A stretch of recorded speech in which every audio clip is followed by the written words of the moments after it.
Welcome to Sunday League Podcast. You know we can talk trash. You ain't with it, you can fall back. Welcome to Sunday League Podcast, the podcast. Welcome to Sunday League Podcast, the podcast. Welcome to Sunday League Podcast. You know we can talk trash. You ain't with it, fall back. Welcome to Sunday League Podcast, the podcast. Welcome to Sunday League Podcast, the podcast. What's going on, you fucking bush leaguers, and welcome to episode number 62 of Sunday League, the podcast. My name is Bowski, and I'm your favorite professional Sunday leaguer. The cooks are on the hot stove. It was recently hot dog and tequila day nationwide. To my left, I have the one and only, the only Angels fan that I actually like, Daniel from the All Angels podcast. Welcome back. I feel so honored. I didn't know that. Now I feel like I belong. You know, I kind of lied. I do have a friend. Oh, okay. He's the only other. Oh, Angel fan yeah, that that's right. like. You try to. I think Javi. you told me that too when I went to an Angel game one time, and you're like, "Oh, my boy's an Angel fan, and he really likes your stuff too." I was like, "Oh, damn! See, you got more than just more than one." Indeed. And to my right, making his epic return, the man, the myth, the catcher, formerly known as the Great Wall of Guatemala, the Deez. Hey, thank you for having me back, Bowski. And by the way, there's a lot more Angels fans that I know that I like, and I have to like them all because otherwise they'd never let me in their house. Oh, Ooh. that's the only thing about Damn. Southern California, I guess too, because you're a Seattle fan. Yeah. It's a little more tension. I there, love if you going to will. Angel Stadium, therefore I love all their fans. There you They're go. all my friends. They're I all love your you all. friends. I love you all. No, you know what? Angels fans are pretty dope, man. They're not hostile. They're not And hostile. honestly, and from my past experience, was it 2 weeks ago going up to Seattle? I can say the same thing about Seattle fans. You know, not there were a bit of Angel fans up there, but not like a ton. But you know, I didn't catch any grief or anything like that. Of So, course, yeah. So I feel the same way about Seattle fans. There's nothing for Mariner fans to defend.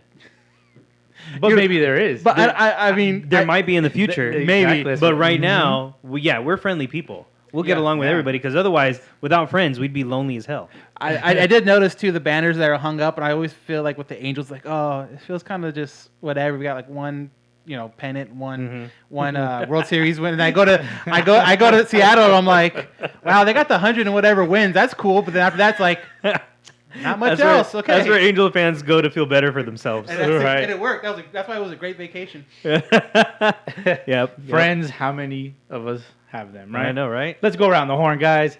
DH, what you drinking, bro? Yo, I'm back with my Coke and rum, but it's not just your regular rum. I brought the Kraken rum. Release the Kraken. Release the Kraken, and yes, this is a baseball podcast. I don't give a crap. It's all about the Seattle Kraken, baby. Welcome to the NHL. Team number 32. Evening out the odds. So stupid. We got a team full of guys See of names that I can't even pronounce. Neither can Marshawn Lynch, but that's cool too.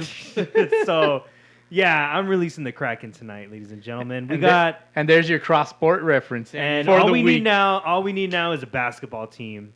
So, let's get the Sonics back. Bring I was back gonna the say the Sonics. weren't. Don't Seattle. we? Isn't the Supersonics still a thing? Bowski, yeah, I forget. Bowski. Oh no, that's the all Seattle baseball over Sounds, here. right? That's The Sounders soccer. are the Soccer team. yes. Oh Jesus No, Christ! the Seattle Supersonics relocated to Oklahoma City and became the Thunder.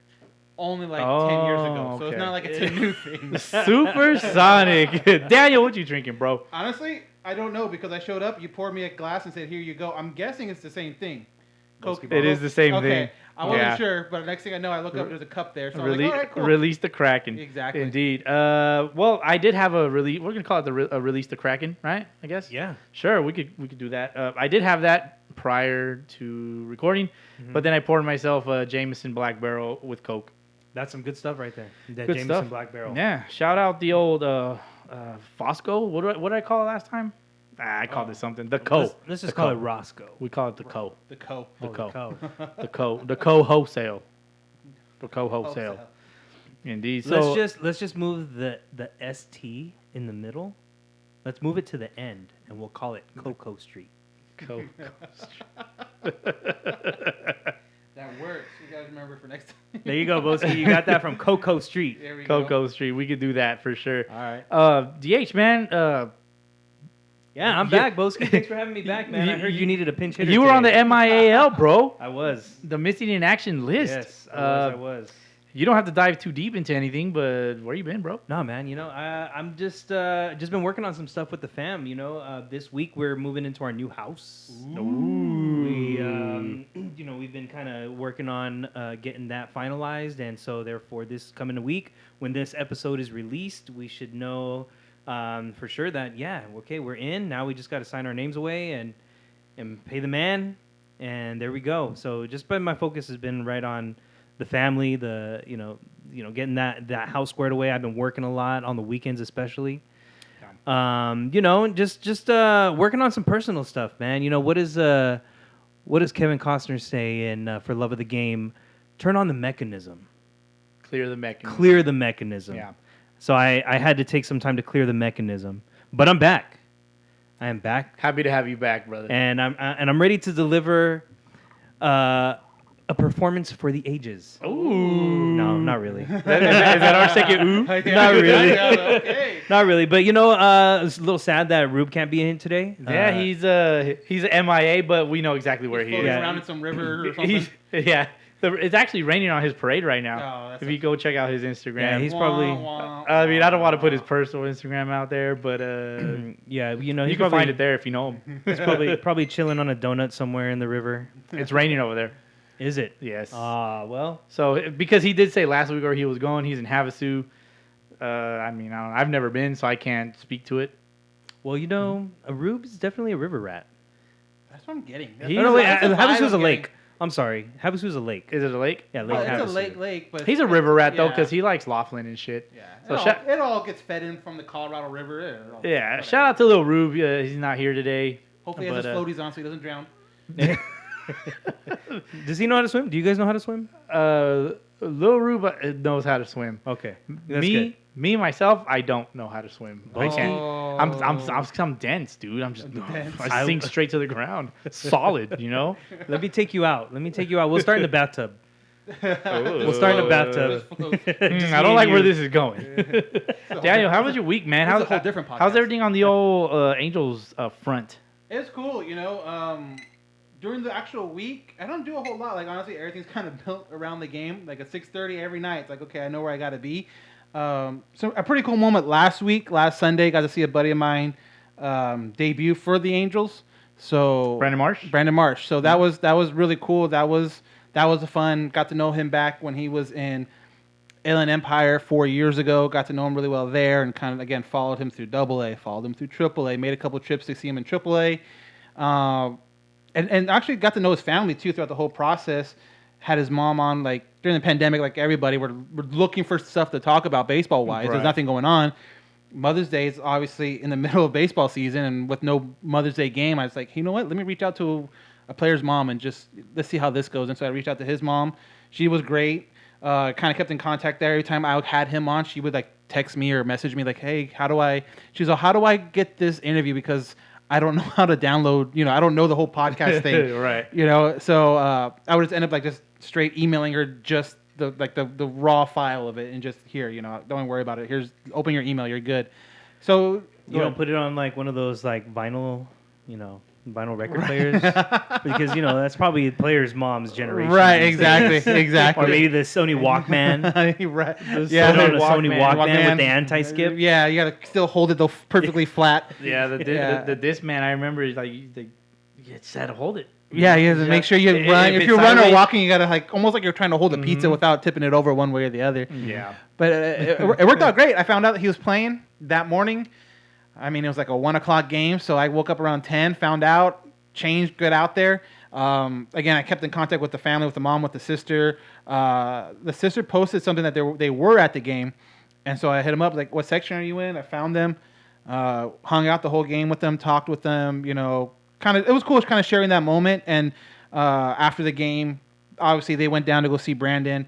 I got to kind of sneak in and be like the darkest family member there.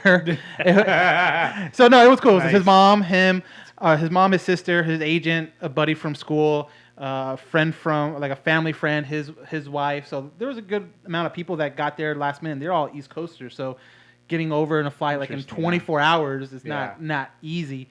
But it was cool. I got a couple pictures taken with him, with the family. If you know anything about Brandon Marsh's backstory real quick, he lost his father to cancer at the end of March. Lost a really close friend of his a month later. And so that's something we've talked about, me and Brandon have, like, kind of like off the record how that is. But to see him debut, to see him take it all in with his family, and he even said so when the family met him there, taking pictures after the game, how it hit him then. And it was cool just to be part of like something special like that. They all broke down. It was cool, but that was a lot of fun. That was last Sunday, and then you work up to the game or throughout the week, go to work, catch a game, throw a podcast out there, and now we're back here for Sunday League the podcast. That's Yeah, right. hell yeah, man. Well, shit, I would just want to welcome both of you back. I mean, fuck. You're one visit away, Daniel, from being in the Five Timers Club. There you go. And I don't think You we would mentioned. be- I don't think we mentioned it either. We're actually back also in the pop studio. I mean, kind of. That's true. We're more so or less, right? There you go. Back in the pop studio. That's at right, Bowski. Sunday It looks League- nice in here. Sunday You League know- HQ. It's not complete, of course. Yeah. As far as my week is concerned, I've been working a lot around the house because I've actually had some time because work is slowing down just enough to where I don't have to work an extra day a week. Attaboy, Bowski. You know, but yeah, I mean, put some baseboards in here, and in the bedroom we got the recessed lighting, got the ceiling all cleared up with popcorn. It's looking great. It's a little echoey a little too echoey for me, you know, being the Perfectionist. being the perfectionist OCD slave that I am. But I mean, throughout my week, you know, just working and shit. But I realized like it was National Tequila Day, and it was also National Hot Dog Day. So apparently, like, this National Hot Dog Day is like a thing. I thought it was just like any other, like, oh, it's National Ice Cream Day, so you eat some ice cream. It's like, no, like, people talk about National Hot Dog Day. My wife at work has a calendar Of that, all the stuff. of all the Really? national days. So Dude. my wife will be coming home and be like, yo, like, I brought nachos. It's National Nacho Day. That's It's dope. like, what? It's like, for real? Yeah, it's National Burrito Day. So therefore, we got to go get some burritos. Right? I It's know what we're doing for National- I'm just waiting for National Husband Massage Day. Ooh, There you go. nice. That's not gonna. That's I don't think that's on the count. That's a sick. If it is, she'll change it. You That's won't a know. sick plug right there. I like that plug. I mean, bullshit. What's your guys' favorite tequila? Since we're talking Tequila Day. You want to go first? Ooh. I'll go first. I mean, Patron and Terramana come to mind, and just anything that's 100% pure agave. Okay. I can't deal with the cheap tequila from the store. What's shit, cheap? What's cheap? I Tell us- can't do the Sauza tequila. Okay, Salsa I can't do Cuervo. I'm I've seen sorry. I've seen Salsa at like $5 a bottle. Exactly. Yeah. Yeah, I can't do that. Yeah. No, it's got to be. It can't be expensive, but it can't be Okay. less than like What's that 25 one bucks. that Clooney was it? Terramana. No. No, Casamigos. Casamigos, yeah. That one's good. I like that one. Casamigos is really good. Terramana's the rock. Mhm. I haven't Any had that kind one. of I haven't pure had that one. tequila, I haven't yeah. had that one yet. Any pure The rocks tequilas, one. those are my favorites. for Yeah. sure. I mean, for me, I like the shit. It's a Cristalino. Okay. The Don Julio Cristalino. It's, Don Julio's good. Yeah, it's an añejo, Mhm. so it's aged a little more, but it looks like a silver. It looks like water. You know, it's clear. Shit's sexy. Dude. I almost brought tequila today. I almost brought a tequila Ooh, today. would've You had to get the Kraken in. I had to get the Kraken. Release the crack. I just had to. I know Bowski loves him some NHL. Yeah, obviously, duh. You know what? Those motherfuckers can fight. Hey, you want to fight? What's your guys' favorite hot dog? So, I mean, what I mean by that is like your favorite toppings on a hot dog. I want to talk about it because it sounds interesting. So, Okay. Daniel, what do you like on your hot dog? I'm man? not honestly, I'm not a huge hot dog person, but when I do go to the ballpark, I will get a hot dog there. But if I'm at home, I usually, in like say a family barbecue, and it's like hamburgers and hot dogs, I always naturally go to the hamburger part. But for a hot dog at the ballpark, I don't know. People have mixed feelings about like, was it ketchup on hot dogs? Like I'll go like, Yeah, there's so many mixed feelings Yeah, out there, dude, and, I'll and go- that's why it's interesting. Like I've seen people just like get angry at each other. honestly, about these I'll go things. like a little bit of ketchup, more so mustard, and then onions. Ketchup, mustard, onions. Yeah. See, I don't like onions just because. I like. Oh yeah. See, I like. So you like the onions. grilled onions or just raw onions? I like the grilled, but I will settle for if it's just a regular raw ones, then that's cool too. That's gross. Ah. Okay, I can do anything but mustard. Anything I but like mustard. I like mustard. I like mustard on lots. I don't know. That's just a taste thing, I guess. But I enjoy mustard. If I were to build my ideal hot dog at Uh-huh. a ball game, I'm putting mayo on it. Thank you, God. I'm not a male person though. Thank so you. that's, You're the first person that I've seen has said because I like mayo on my hot dog also. Mayo goes on it first, in fact. Yes, it goes on the bun. It goes on the bun. You could even right? grill it into the bun. Like I don't mind if it's in a mayo packet and I gotta like put a little line on it. Yes, I don't you have have to I scrape would it on prefer there. I would prefer to smear it into the bun, but if I can't do that, then all right, I'll just kind of line my name on there. So you're a smearer, huh? Yeah, I'll just write my name in the Exactly. bun though if I have to, and then the ketchup. I'll put the ketchup on there, okay, and then I'll put some relish and some chopped up onions.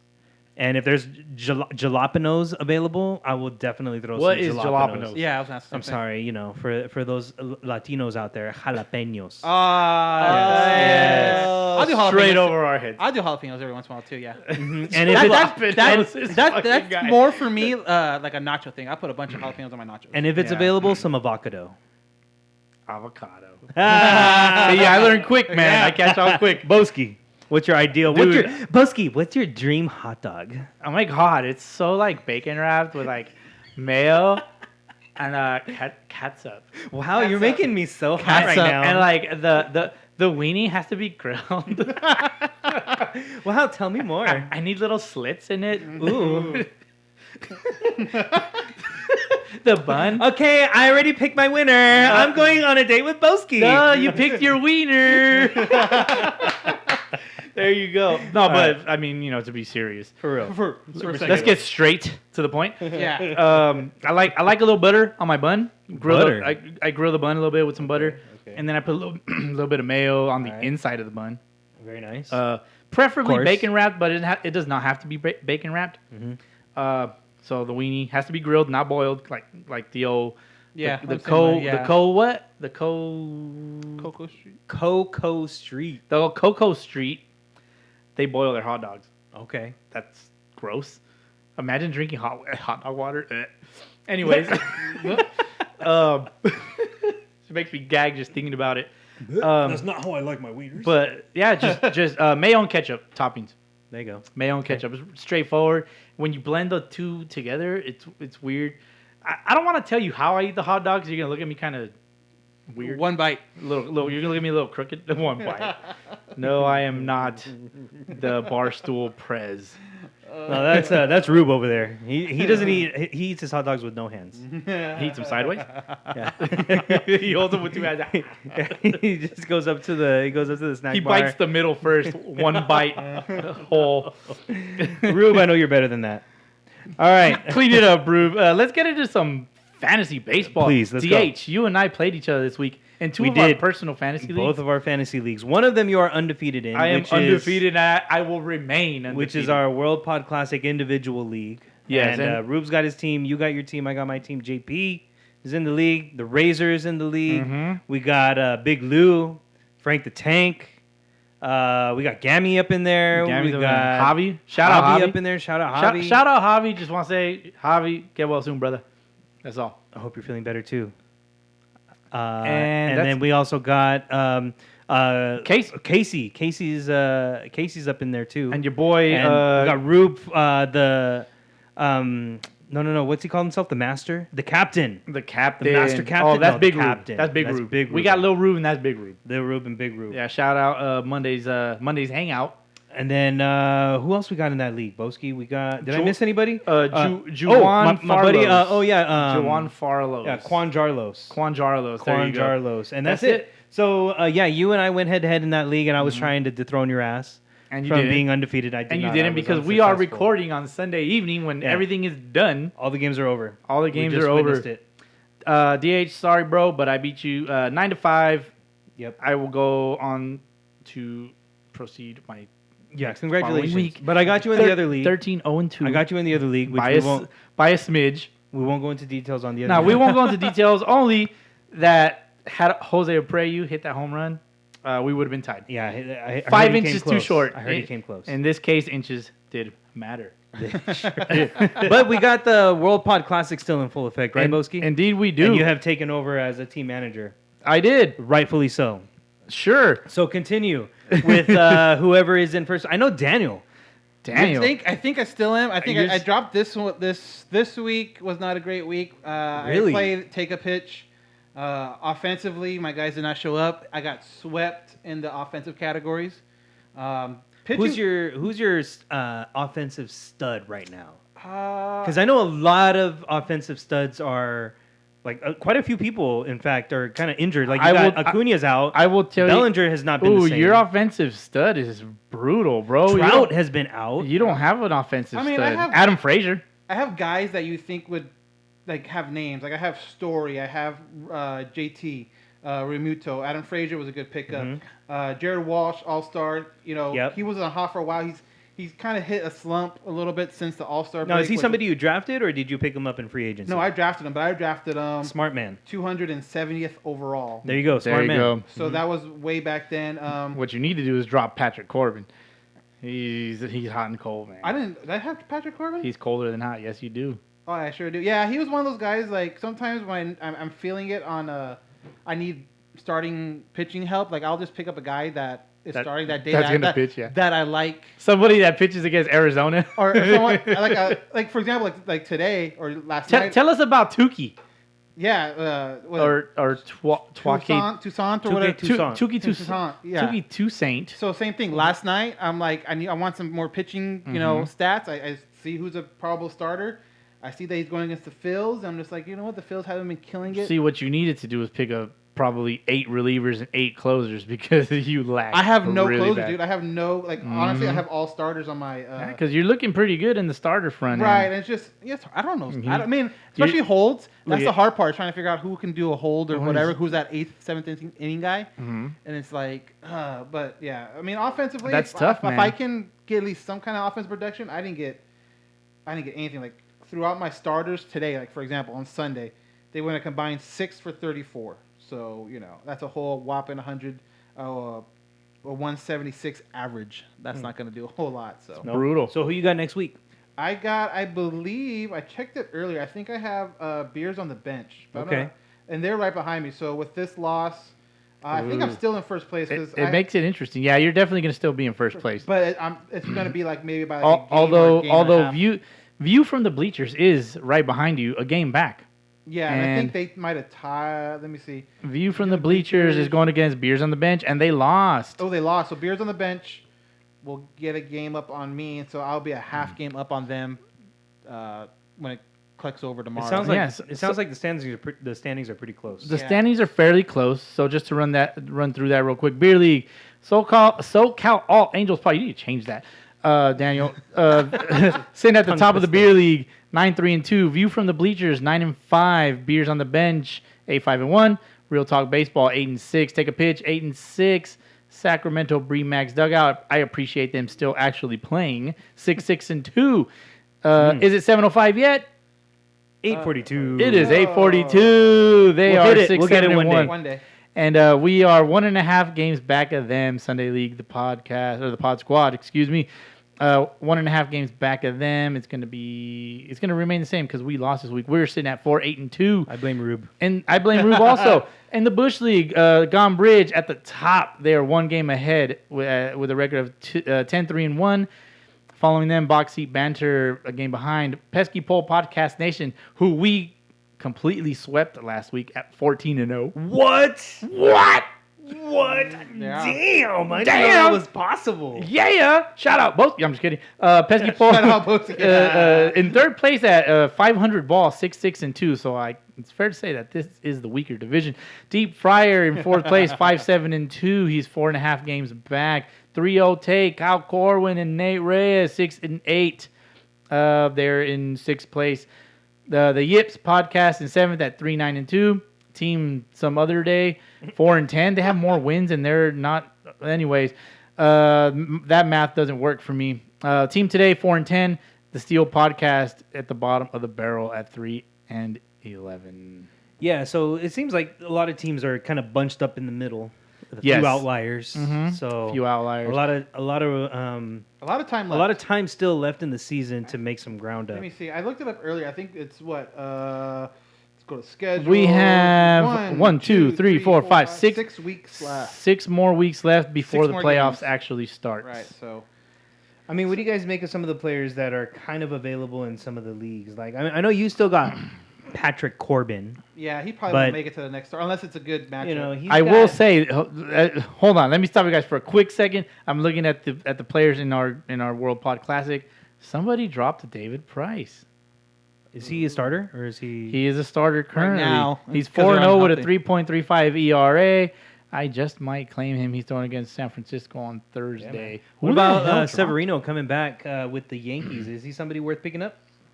That's Ooh. tough. Yeah, I think that's a matchup thing where if they're playing, like you said, if they're playing like the Arizona or the American League equivalent of Arizona, Depends on who they're playing. Yeah. they're playing the Baltimore, then heck yeah. Syndergaard and Kluber coming back. Is Yeah. Syndergaard coming? I didn't see that. Well, Syndergaard will be coming back sometime late August. So I don't that's know, coming man. up I in don't a- trust that Tommy within John a couple stuff, of dude. weeks. So I'm not a fan of Syndergaard. I probably wouldn't pick Are him you up. picking up Chris Sale? Do I have Chris Sale? Are you picking him up, or is he available? I don't know have. if he's available.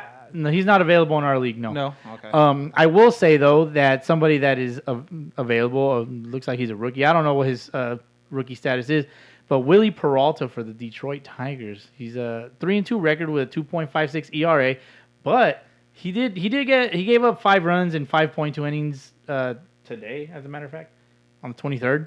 I don't know, but something about the Tigers right now. They're hot. They're winning. Something about that and AJ Hinch. Does it have to do with AJ Hinch or just Definitely not. Maybe. the talent? I don't know. But either way, something about the Tigers right now smells pretty nice. Indeed. Another player that I kind of like.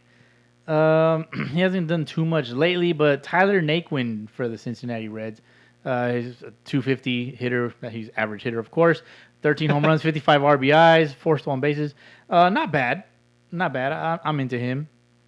All right. You know, if I had to pick anybody up in an emergency, that's probably where I'm going in this league. If I had to pick up anybody up in an emergency, I am the wrong person to call. And why is that? Probably because I You sleeping? won't answer the phone. There you go.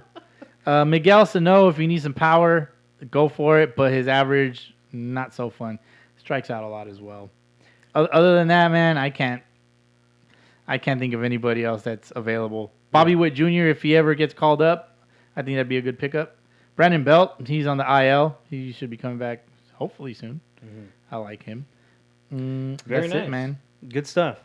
How are we Indeed. doing MLB-wise standings? I want to hear this because there's a lot of good stuff happening. For you Yeah. and Bowski, Oh, well, of course. I could take it or leave it. You could take it or leave it. was like, I mean, you ah. kind of have a chance. Major League Baseball standings, the Yeah. Astros still on top in the West, of course. I mean, I thought they weren't going to be a playoff team. Well, this yeah, year. the Astros are 7-3 in their last 10. They're being chased by the Oakland A's, Best but one- they're 5.5 back. It's not looking good for the A's. Seattle. Mariners took 3 of 4 from Oakland. I had a hot Thinking- take. What was it last week or Last week week. before? Seattle Mariners making the playoffs. I already predicted they would. game and a half back in the wild card. I just don't know how far they'll get. I really don't think they'll get that far. It's crazy though. You look at their run differential though. If you get Yeah. hot at the right time, though, It's negative 52. that's not. And it's it's not a like- good look. I don't know. It's It crazy. could be worse. It I could mean, be- when they lose, they lose. They lose. Yeah. But when they win, they're barely squeaking out. But they are winning a lot of one-run ball games. It's part of their history. They've done it a long time, but I just don't think this is the year that they go very far into the playoffs. Yeah. Maybe next year, but I do see them making the playoffs. They So- need a couple of arms. No, I think they need bats more than arms. Arms aren't bad for the Mariners. Like their bullpen is pretty stacked too. Mhm. I think obviously being no hit twice this season and almost 3 times, that kind of speaks for itself. Like Mhm. if they get like a bat, or a couple, I think they get a couple more bats. You I think said they'll it. be good. It'd be really interesting to see how that would go down between them and Oakland, because I think honestly that's who's probably going to come down to in that wild card. Mhm. I don't know. Yankees are just so hot and cold, and they're the ones right behind Yeah. Seattle in the wild card. But they've just been so hot and cold. They play in a tough division. I mean, they have to deal with the Rays and Boston. But it's going to be interesting to see how that kind of plays out. Angels at 49, 500, playing 500 ball. Yeah, I think honestly they found something with their pitching rotation. They have a lot of young arms. Jaime Barria got called up today, did really well, 7 innings. Angels almost threw a no-hitter yesterday with Patrick Sandoval, another young arm. I mean, all these guys are 25 and younger for the most part. So I think they found something there. It's just that bullpen, man. That bullpen is bad. I think they either lead the league or in the bottom 5 in inherited runners given up kind of deal. So if somehow, some way they can fix that through the trade deadline, and I've said before, it's like trade deadline, you usually add a piece here or there. You don't rebuild a whole bullpen. And I think, honestly, they would need that to make a serious run to the playoffs, and I just don't see it there. I do think they'll finish above 500. I just don't think it's going to be enough to make the playoffs. You know who's not playing 500 ball? The Texas Rangers. The Yeah. worst, for me, the worst team in baseball because they've lost their last 12 games. They haven't won a game since the All-Star break. So they suck. What was Baltimore was on a real, so was Arizona was on a really bad streak for a while. Baltimore, they have a 347 win percentage, 34-64 at the bottom of the AL East, and the Diamondbacks, Ooh. 307 is Ooh. that's the worst team in baseball. Let's, right there. Let's put a little wager on it right now, guys. All right, each one of us pick the team that's going to finish with the worst record in baseball. Bowski, go. Diamondbacks. Go. All right, I'll take Baltimore then. I'm going Pittsburgh. Ooh. They already Okay. traded Adam Frazier. We'll get into that they're gonna be later. full dump but- mode, Okay. yeah. All right. I like that. How about the East? How about the East, in the Bowski? How you East- feeling about them socks? I like the Sox. I like them a lot. You like them socks? I like them. Yeah. I like Sox Even in the pairs. summertime. I like Sox in pairs because the Chicago White Sox and the Boston Red Sox are both at the top of their respective divisions. That's true. Yeah. Tampa Bay right behind them. The Yankees. What about the Yankees? Bowski, how was it? How sweet was it? Dude, Tell me. The Yankees are Watching them fucking- implode today. They're trash, bro. They're trash. I don't even want to talk about the Yankees because that's how crappy they are. Like they're not even worth making fun of. I don't care about the Yankees. I care more about my team winning There you than go. the team that I hate the most. Actually, well, I don't. Do I hate the Yankees the most? That's debatable. Anyways, How are we feeling about Toronto? Toronto's they're annoying. Yeah, they're 49-46 right now. Mhm. They got a plus 86 run differential. So Well, they hit They need dingers. pitchers. They need pitchers, I think. Yeah, they have a higher run differential than the Red Sox, unfortunately. But the Red Sox do have the better record, and How- Chris Sale is looming. How crazy would it be if the Blue Jays traded for Max Scherzer? That's the thing, though, too. Is like That's tough, man. That's this time next week, they're 9.5 back. everything That's could tough. be kind of flipped around because that's obviously going to be after the trade deadline. So you could have a guy like Scherzer on the move. You can have other like front end pitchers on the move and bats. And so one team could, like you said, Adam Frazier got traded to the Padres like 4 hours ago. That's going to help them, obviously. Maybe they make a little bit more of a run. They don't finish in third place. Maybe the Dodgers finish in third place. You know, don't have to bring it back to the Dodgers. I'm not that guy. But We were going to see how long we could go without saying But honestly, that word. But honestly, it's like, dude, there's gonna be so many things. Like, there's so many Cubs, like Kimbrel and Rizzo and Brian, Brian. Baez. It's like there's so many guys on that can change, you know, a pennant race or even like a wild card race. Yeah. It's gonna be really interesting to see how these teams form up this time next week. Yeah. Central White Sox on top. I mean, that was a given, That's right? a given, and that's how it's gonna play out. I I think mean, so. although Cleveland is a pitching factory. Cleveland, however, is also rumored to be in the market for trading Jose Ramirez. Yes, he's Are they another- really? And for a team that doesn't have a ton of bats to begin with, I mean, I think they've got no hit this year too, and I think another time they got pretty close, Cleveland. So if they give up a bat, they're going to be struggling a little bit for. You can pitch as well as you want, but if you can't score any runs, it's going to be. I mean, it's they, gonna be hard. Yeah, they trade him. That's as close to waving a white flag for the season Oh, as you can definitely, get. yeah. All right, hold up. Let me stop you guys for a second. So NL East, Mets, Phillies, Braves, Nationals, Marlins, NL Central, Brewers, Reds, St. Louis, Chicago, Pittsburgh, right? NL West, Giants, Dodgers, Padres, Rockies, Arizona. Okay, we went through the standings. Now, since we're talking about fucking Cleveland, you know what they're more famously known for trading? What? Is their fucking team name. I have to get to it. I can't no more. I just Okay. can't. All right. What about fact checks, Bowski? We're going to get to the fact checks because Okay. we're talking about the pitching factory, which is Cleveland, and then they trade everybody. Whatever. Look at Bowski. the Guard Indians of the Cleveland, right?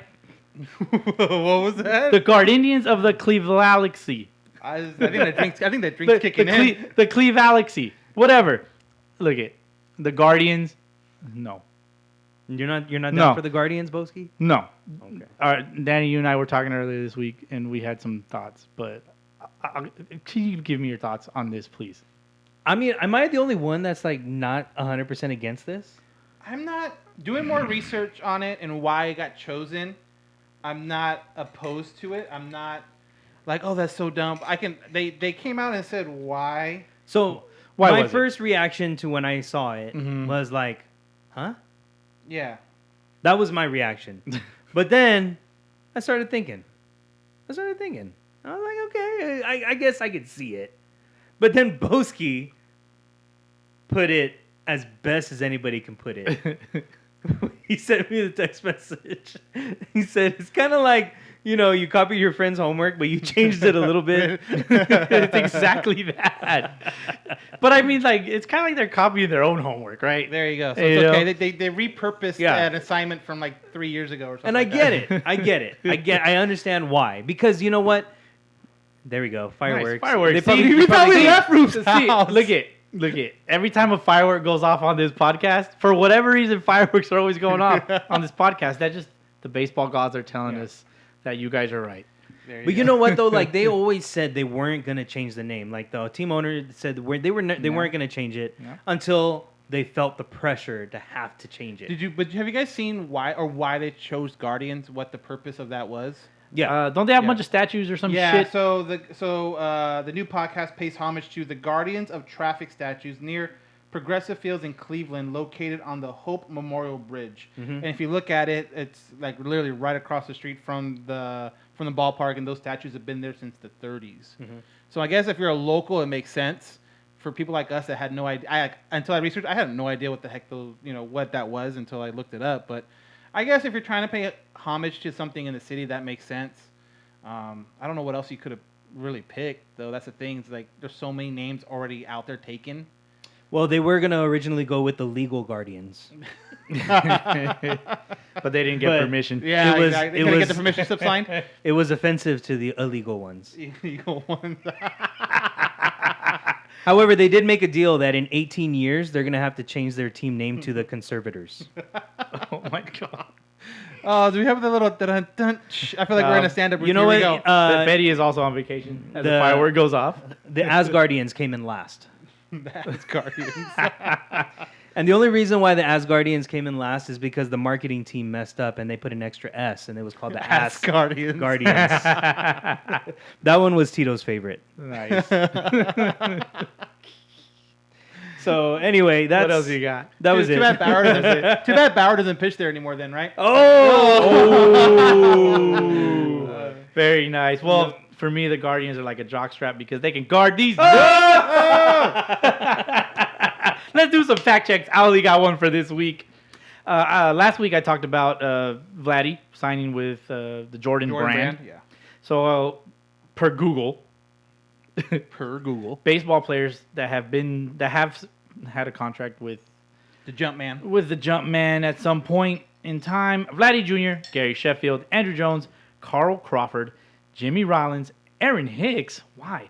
Taijuan Walker, Dylan Betances, Dexter Fowler, David Price, Gio Gonzalez, Manny Machado, CC Sabathia, and the pioneer himself, Derek Jeter. I thought I saw something Clint Frazier is part of. I could be wrong, but I thought I saw his name pop up once or twice. I think he's into the custom cleats. Okay, yeah, because I knew CC was a big guy because and the he always come out in different Jordans on the mound. The He Jordan ones are very popular to use for customs. Right, yeah.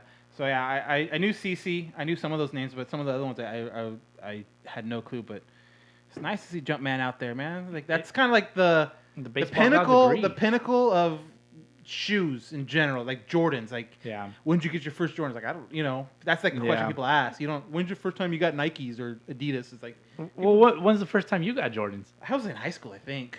You think you were in high school? If you were in high school with Jordans, I mean, I think you'd remember that. Well, no. See, I don't know if it was like, did I get them? Because I didn't, like, I got like obviously like a job when I was a senior in high school. So I don't remember if it was like, did I get them when I was still in school, or I get them like that summer after when I got a little more money under my belt. So it's somewhere around there, like senior year, late senior year, maybe after graduation, when I got that graduation money coming in and all that stuff. So it's somewhere around there for sure. Bowski, did you ever get Jordan? I had one pair of Jordans at one Really? point. I had one pair of Jordan cleats. They were all red. I didn't like how they felt, so I gave them away. I gave a pair of cleats away. How about you, Bowski? Look at Yeah, Mr. fucking- Charity all of a sudden. Fucking donating These last shit. few weeks. I gave him to my friend. You're so charitable, Bowski. So charitable. He didn't need them, but he wanted them. So I was like, here, I'm not gonna. I think I got them for like $10. Oh, $10 boy. bucks. There you go. And then I had another pair of Jordans that I found at like a Nike outlet. I probably got them for like $25 or so. But my mom bought them for me. Later on in life, I used them a lot to work out in, and like they held up. Dang. I did a lot of like Alright. agility. Do you remember Insanity Asylum, or like Insanity like The workout? Insanity Workout The videos? workout, yeah. Yeah, they Okay, had one called Asylum, and it was like more athletic based, and they had like a speed ladder and shit like that. Okay. But yeah, that's when I had mine. Footwork. Footwork. I never had Jordans. I Never had Jordans? ever in my life. The first pair of like expensive shoes that I ever bought was my senior year in high school. I bought Griffey's. Some Ooh, Griffey Air okay. Maxes. Do you still Yeah. have them? I don't. But I do have these. What you got? What you got? Oh. Oh, those are dope. Air Max. Can you With the describe Griff- them? with the Can you Griffey on describe the them tongue? for the listeners, please? These are the Griffey Air Max. I don't know what Air Max number they are, but these are the Griffey 24. Junior Griffey Junior Air Maxes that they just released. They released a few other shoes. Yes, I've seen them. Air Force, and they released the Air Force ones and Griffey's, and then a couple other styles. But I got Yeah. these ones. These are the first ones. They that had, I bought. I'll buy more. They had like a Griffey Junior and Griffey Senior set of shoes. Yeah, Like those ones were pretty dope. I don't recall the brand. I think it's New Balance. I could be wrong. I thought they were Nikes. It's probably Maybe maybe they're Nikes. Nikes. I think. Yeah. I think Griffey's still connected to Nikes Yeah. at least a little bit. Yeah, Oh, yeah. he's still got the swing. Well, he's a Yeah. swing man. There's a jump man, and then there's a swing man. Yeah. Yep. And that's the Yeah. one thing too. Notice when I went up into Seattle, he's all over the place. He sure is. As far as like even players, like you get there early enough, you see players warm up, and the Seattle guys all have like the baseballism Griffey. You know, they came out with like a Griffey line not too long ago. Yeah, the Griffey line is dope. Yeah, it's cool. I got a shirt and I got a hat, but you saw like almost every Seattle Mariners player with one of those shirts, like as they're warming up, like obviously like underneath the jersey and stuff like that. So yeah, he's all over the place on there. It was cool. The statue obviously that's in the front, and then yeah, you look in there and it's Griffey, it's Randy Johnson, it's Edgar. It's it's cool. It was really cool That's out there to make a trip out into enemy territory but not get stabbed. So it's great. Well, then Yeah, it wouldn't we welcome be. you Then too. it wouldn't be enemy territory. Just a quick shout out to the Sunday leagues that we used to play in. I know DH. I understand that you recently played for I did. Father's I Day. played in a game on Father's Day with the Razor himself. Yes. And I went 3 for 5. Very nice. Although some will say I went 4 for 5. However, the right fielder dropped it. It was an error. An official E9. scoring E9. I'll official say- scoring issue I'll say- could have went either way. I'll say 3 for 5. But I did strike out against Little Hurt. And we have that on video. We have that on video. Go Shout check- out Little Hurt. You got me on that one. Check out the Razor's Edge episode 3. There you go. It's on there. Shameless plug. Shameless plug indeed, but it's not my plug. It's the Razor's plug. plug. Yep, Yeah, there you so go. it's, therefore it's not shameless. The old Fontana Baseball League, real quick. Shout out to the top 4 teams. The Sun Devils 5-0, California Reds 5-0, Upland Mets 4-1, and the IE Pride, just Pride 4-1. Well, you mentioned Yeah. and you Wood dropped a Bats. team name in there that reminded me that I had some fact checks for you, Bowski. Oh, okay. I've been out That's for a right. while. Stacking them up. Specifically, I've been out for 1, 2, 3, 4, 5, 6, 7 episodes. Have you been listening back? So I've had some time to fact check y'all Damn, you're bored. on some stuff. So I question your boredom. So here for my fact checks, Go. episode 55. Russell Martin has not thrown 7 innings of shutout ball. He has thrown 4 innings of shutout That's ball. all Rube. That Okay. was Rube right Okay. there. Oh, I'm He's, going to keep a tally of this. He has, however, not given up any runs. So Shout out to that. Shout out to that. Russell Martin, 4 innings of no-run ball. Now, in that same episode 55, you guys also said Todd Frazier. We were wondering whether he had won a World Series or not. He has not won a World Series. Okay. He is World Series-less. You were talking about Mark Shepsinski. That's how you pronounce his name. Mark Who? Shepsinski. Oh, okay. I know who you're talking about. The guy with the really long last Yes, name. and it starts with a C and an R. No, it starts with an R and a C and a Z and another Yeah, it's C fucking and weird. an E and a W and an S and whatever. Mark Shepsinski. And the SLTP. Freddie Sanchez. You guys were talking about Freddie Sanchez. Yes, he was traded in 2009 from Pittsburgh to San Francisco. However, he did not suck After that trade, he helped them win the World Series in 2010. Was that Rube or Bowski? That was you, Bowski. You said, wasn't he traded from Pittsburgh and then he sucked? No, he didn't suck. Maybe he didn't suck for a season. He hit 292 with 7 homers, 47 RBIs in 2010. Oh, what about the rest of that? However, fact check in that. 2006, when he was with Pittsburgh, he did have a 200-hit season with 53 doubles. So therefore, to those standards, yes, maybe he did suck a little bit in San Francisco. Most players do have a contract that allow them...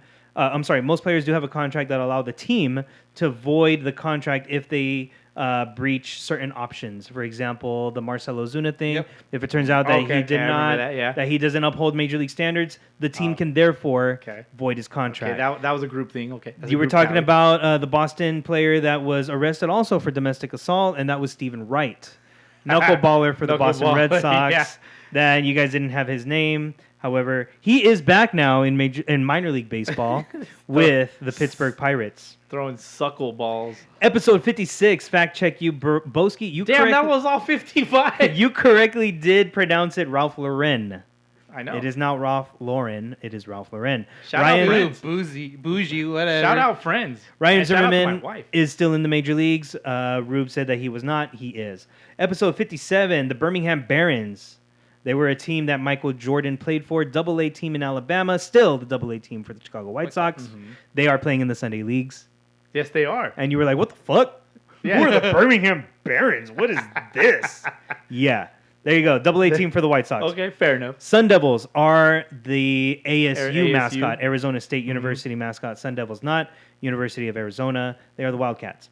Beimel. Joe Beimel did have an issue where he cut his hand at a bar and admitted lying about it because he said he cut it at his hotel.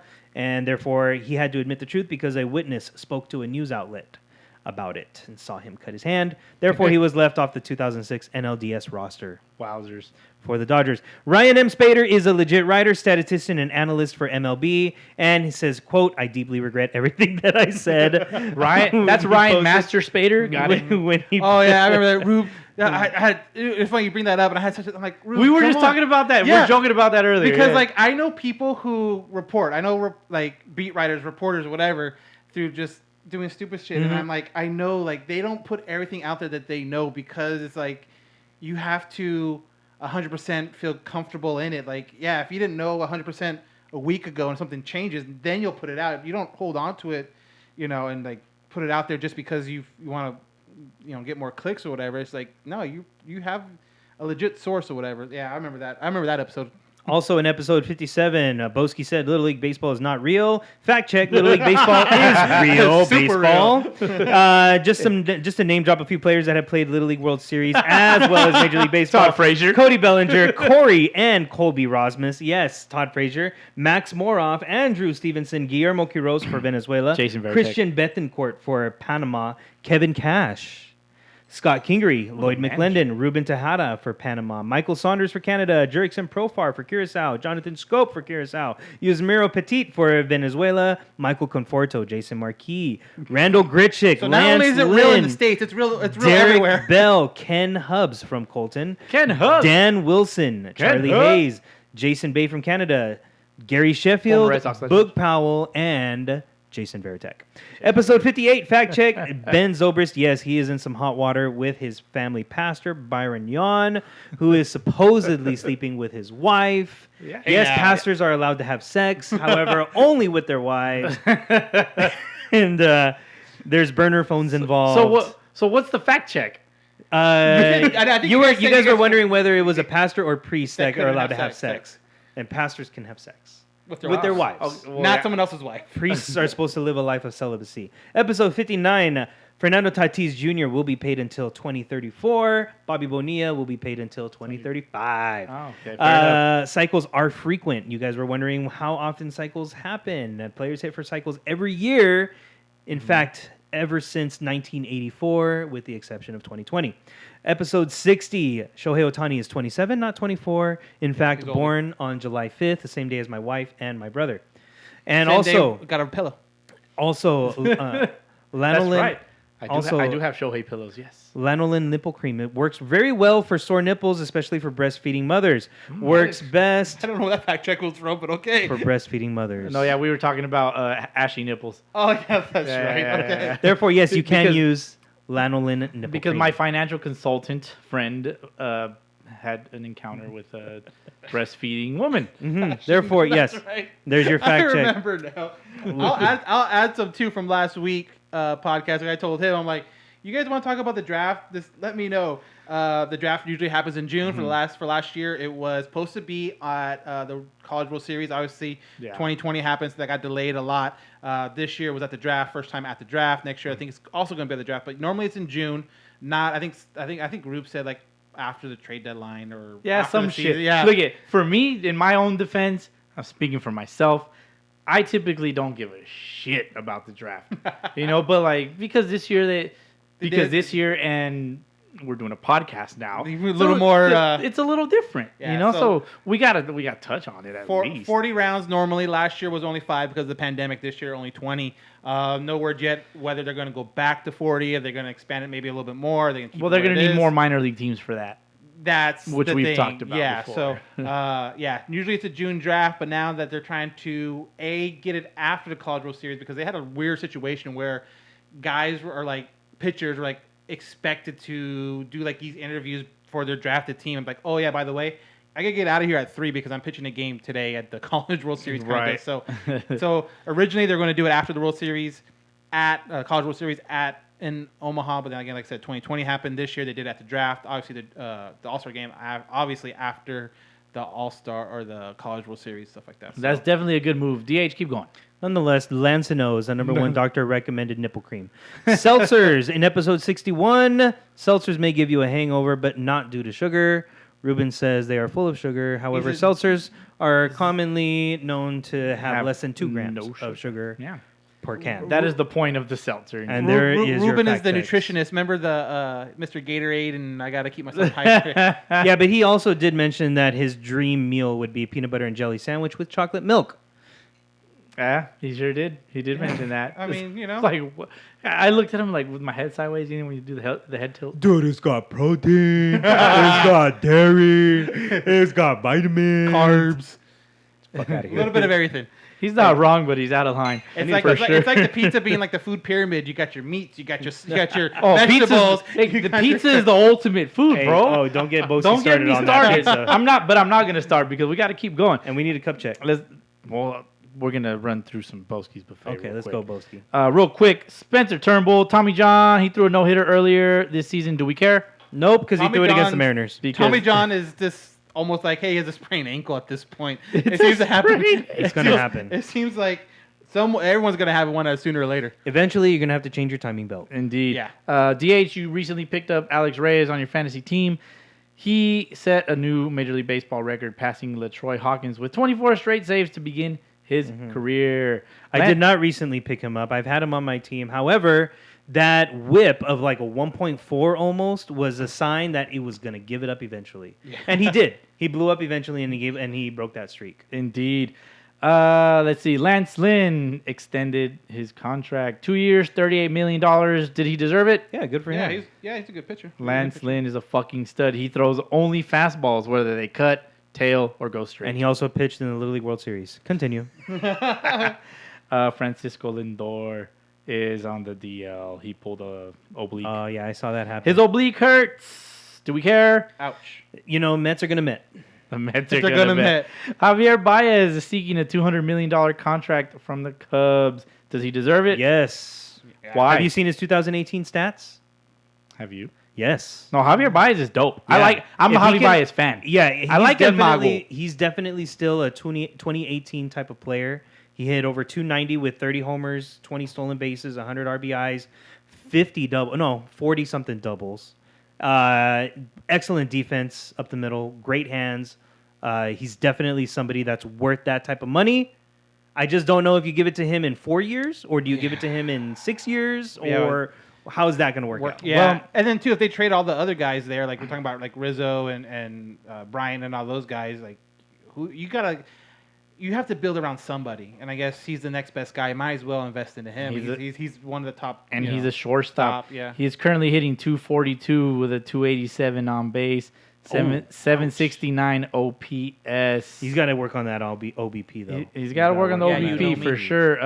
I mean, he has 22 jacks. That's something. 64 RBIs, 13 stolen bases. So he's providing some fantasy value, at least to say the least. Unfortunately, in fantasy, the glove is not a thing. Right. Which sucks because that is something that you can actually set if you wanted to. Especially too, you can as like, commissioner, you can actually set that.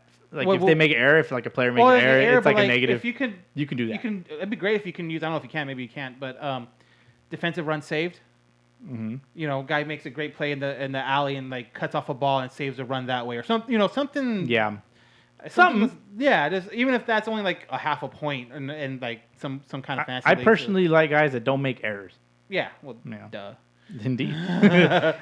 Alex Gordon, he threw out the first pitch yesterday, as a matter of fact, from left field. That was dope. That was cool. He And it threw was good too. Perfect It was one good. hopper to Salvador. How about that Coach Harbaugh for Baltimore, the Ravens? I have no Yeah, idea what you're First talking pitch about. as a football. Enlighten us, please. Oh, we just saw it today. Yeah. We on saw TV. down there. Did we? He threw a first pitch, but it was a football. It was a football. Was it really? How do you feel Yeah. about that, Bowski? A football on a baseball field. And he had a glove on. I mean, I'll say this for our second cross sport reference of the episode. Some ball players warm up with a football, so Yeah. I accept. It's okay. Albert Pujols. Soft feet. He what? Twinkle toes.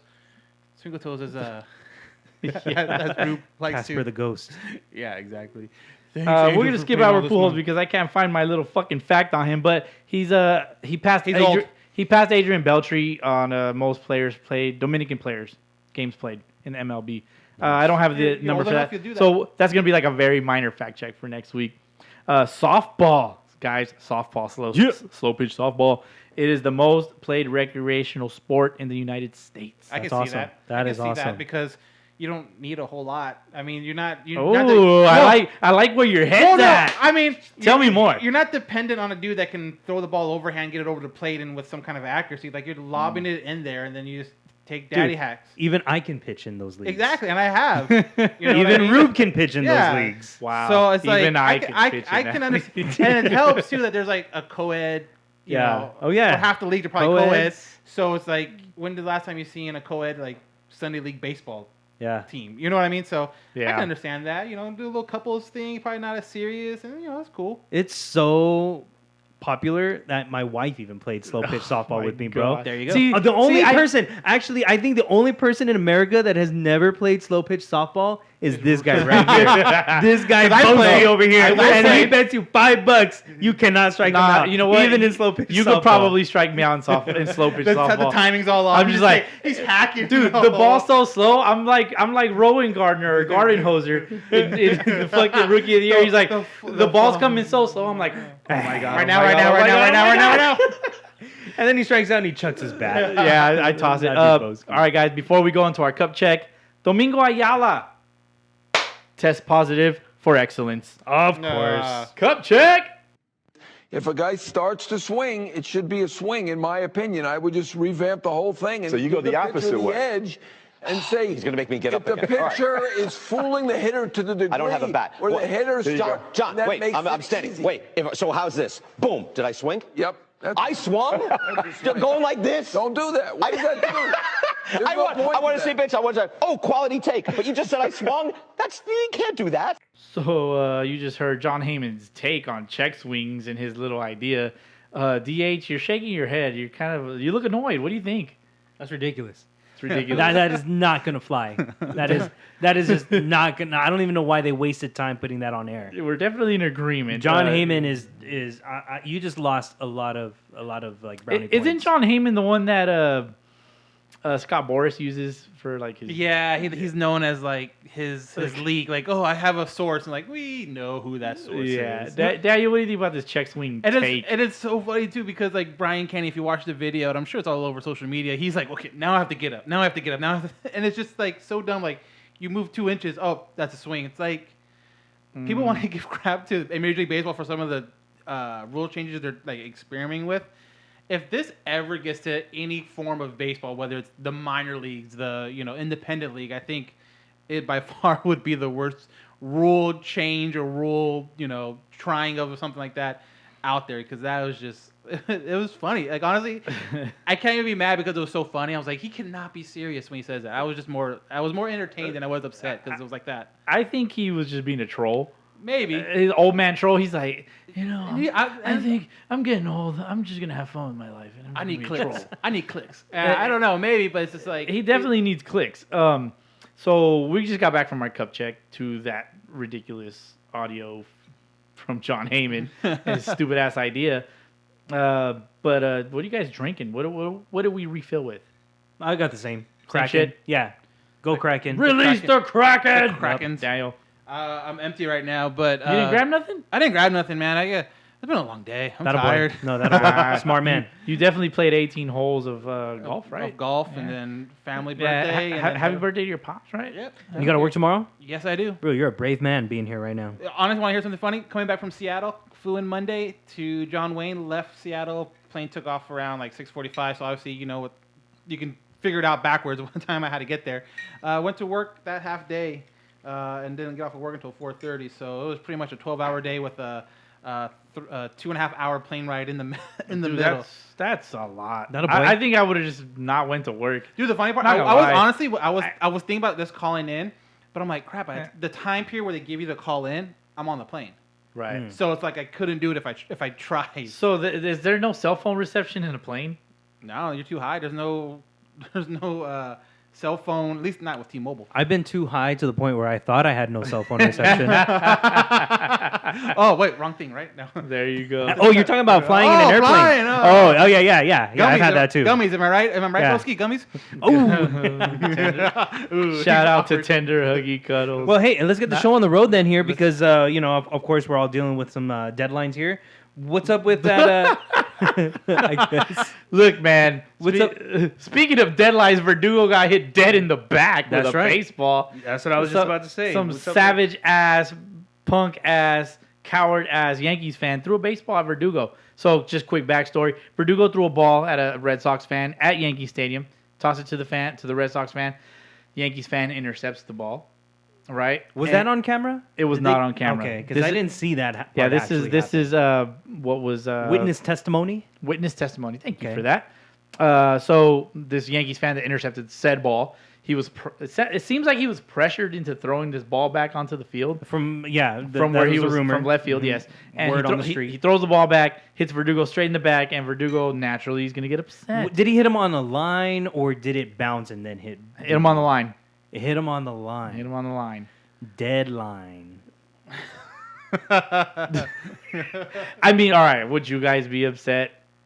I mean, obviously, you look back and see what the hell happened, and you see the ball, and yeah, I mean, it could have hit him in the head. I'm surprised he didn't run into the damn stands Well, and just too, it's like- chase the dude. And they were like, "Oh, I didn't mean to hit him." It's like you have all that space left and right of him, and then you hit literally the only thing within how much space is between each outfielder. There's a ton of space where you could throw it either direction. I was like, but yet you hit the guy. It's like, all right, dude, then make a better throw. Somebody signed the guy up. He's pretty fucking accurate. Did you see? Well, did you see how far back he was? Like, I mean, did Yeah, he he was- did he throw it from closer? Nah, he was pretty far up. Or did he get closer, throw it, and then realize, oh shit, I hit him, and Run. then ran back to his seat? I didn't think of that. Or did he throw it from where he was sitting? Like, if he threw it from where he was sitting, that's a pretty deep throw. Right. Yeah. And yeah, you had to really put some oomph behind it to hit him. So, I think he was pretty far. He was far back enough, but he wasn't no garden hoser throwing. Nonetheless, Yeah. a ban for life. I'm just interested to see how they're gonna. A ban for life from 30 stadiums. I don't. Yeah, like you said, I don't see that happening. I think Actually, all happening. that means really is that they took his name down, and if that name pops up on a credit card or anything like that to buy tickets, I think it's a red flag. Other than that, You can totally go incognito to a Oh, stadium. definitely. That's what I'm saying. Yeah. The only thing that they're going to do is figure who you are out, and then, like, let's say, for example, he's If a somebody season ticket points you holder, out, yeah. then you're done. Or if you bought those tickets, they can probably find that credit card you bought the ticket with, Yeah. blacklist it, all that stuff. But yeah, hey, I'm going to a game tomorrow. Can you buy my ticket for me? Yeah, sure. Here you go. Yeah. We'll exchange cash, and then What- walks in. What if he gets a new credit card? that's something too. Like I'm sure like the name maybe, but what if he has a common name like Joe Schmo? address For me, it would. for the credit card. I don't know. What if he moves? Well, then that's a lot of work to get back to a baseball game. I guess. Do you really think MLB is going to take the time and effort to? I don't know, but for me, that would be all it takes for me to legally change my name. There you go. I mean, that would be the only thing. Like for me, if you were to take away my right to go to a baseball game from life, like that's all there is to my life besides my wife and my family. But baseball, you take baseball away, But like close second. close second baseball, you take that Yeah. away, like I'm done. Like just What if they found out he had MLB like TV and it's like, nope, we're taking that too. Wow. That's you got MLB the show? We take that too. Thank you, taking that. Like that's it. That's all it would take, But I don't know. I think you can totally go incognito. And who's to say 10 years from now, like, are they really gonna remember who his fool is? Right. No. So the video that was taken from the stands, where the fan was taken by security, like you couldn't really see his face. He just looked like a jabroni in some water shoes. You can probably tell he's like 20 years old or something. I say water shoes because it was raining that day. So shout out to him for being smart. But Wearing water shoes in case it floods. it was a bad rain. It was a rainy weekend in New York. All right. So He there came was- prepared. Yeah, at Nationals Park also last weekend. It was last Sunday, as a matter of fact, because we recorded on Saturday of last week. But that's why we're recording on Sundays, because I have OCD. But gunshots were fired at not at Nationals Park, but Outside. right outside Nationals Park, and fans started getting scared. Freaking out. They're freaking out. Car pulled up, said woof woof. Car next to him said meow. Meow. And then it was And they on. started shooting. That's and two, you think about the news that came out at All-Star Weekend with the rounds found with the long range guns, stuff like that. That's the first thing when I saw that happen. Like people there that I would think that if I was there. Yeah. And I wouldn't know if it's coming inside the park, outside the park, or what. But yeah, that had to be something crazy to experience for sure. Yeah, I would imagine it's scary enough, but it's kind of like you see one person running, and you're like, why is he running? Why is he running? And then, Well, if you then listen to the just audio, hear, it's you can hear it. yeah, you just hear pop, pop, pop, pop, pop, pop in the background. But so apparently, this was like a bit of a drive-by. It was non-related to the stadium. Baseball at all, yeah. So I caught wind that it's a bit of a like it's a ghetto-ass street. I don't know if you guys have ever been like in an area where you maybe hear something that sounds like gunshots, and then just out in the distance somebody says, somebody's shooting, and then somebody hears that somebody's shooting, and then it just kind of like the word trickles down, like it's a all of a trickle sudden it's like a effect. game of telephone, and it gets to you, and then somebody says it's a shooter, and everybody just starts running. Yeah. Like I was in a situation where somebody was shot something out in the distance, but then somebody said it was a gunshot, and then somehow by the time the news got to us, like somebody had said somebody's shooting, everybody took off running. But I'm the type of person that's not going to run until I actually No, hear for something. sure, yeah. Right. If I'm hearing something actively going down, okay, like that's time to run. But I don't know. Like at that time, it was a series of shots Yeah. Right. outside of the stadium. People freaked and then started running, but then you don't hear anything after that. Yeah. But after, even still, a few minutes after that, people are still like booking Yeah. it. Well, People- because at that point, you still don't know if it's inside, outside. And Yeah. like I said, you listen to the audio. It was It loud was very close. Loud enough for the players who are walking into the dugout to turn around and try to figure out themselves what the heck's going on. Yeah. So, I think- so. Some of the go ahead. Dan. I think at that point, just if you're not hearing shots, like I'm more afraid of being trampled on, like freaking a stampede Right. on your face as On your opposed face. to the gunshots. But anyway, Yeah. So shout out to Fernando Tatis Jr. and Manny Machado. They went into the stands. Naturally, they probably went for their families. I'm pretty sure. And the fans kind of just followed, and they just brought everybody into like whoever they could into the dugout.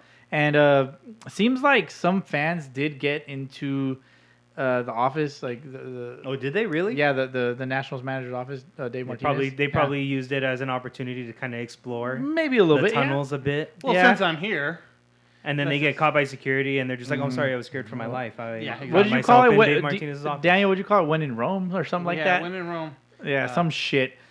Well, to move on to the next thing, the Oakland City Council voted, what was it, 6-1 or something like that on a non-binding term sheet?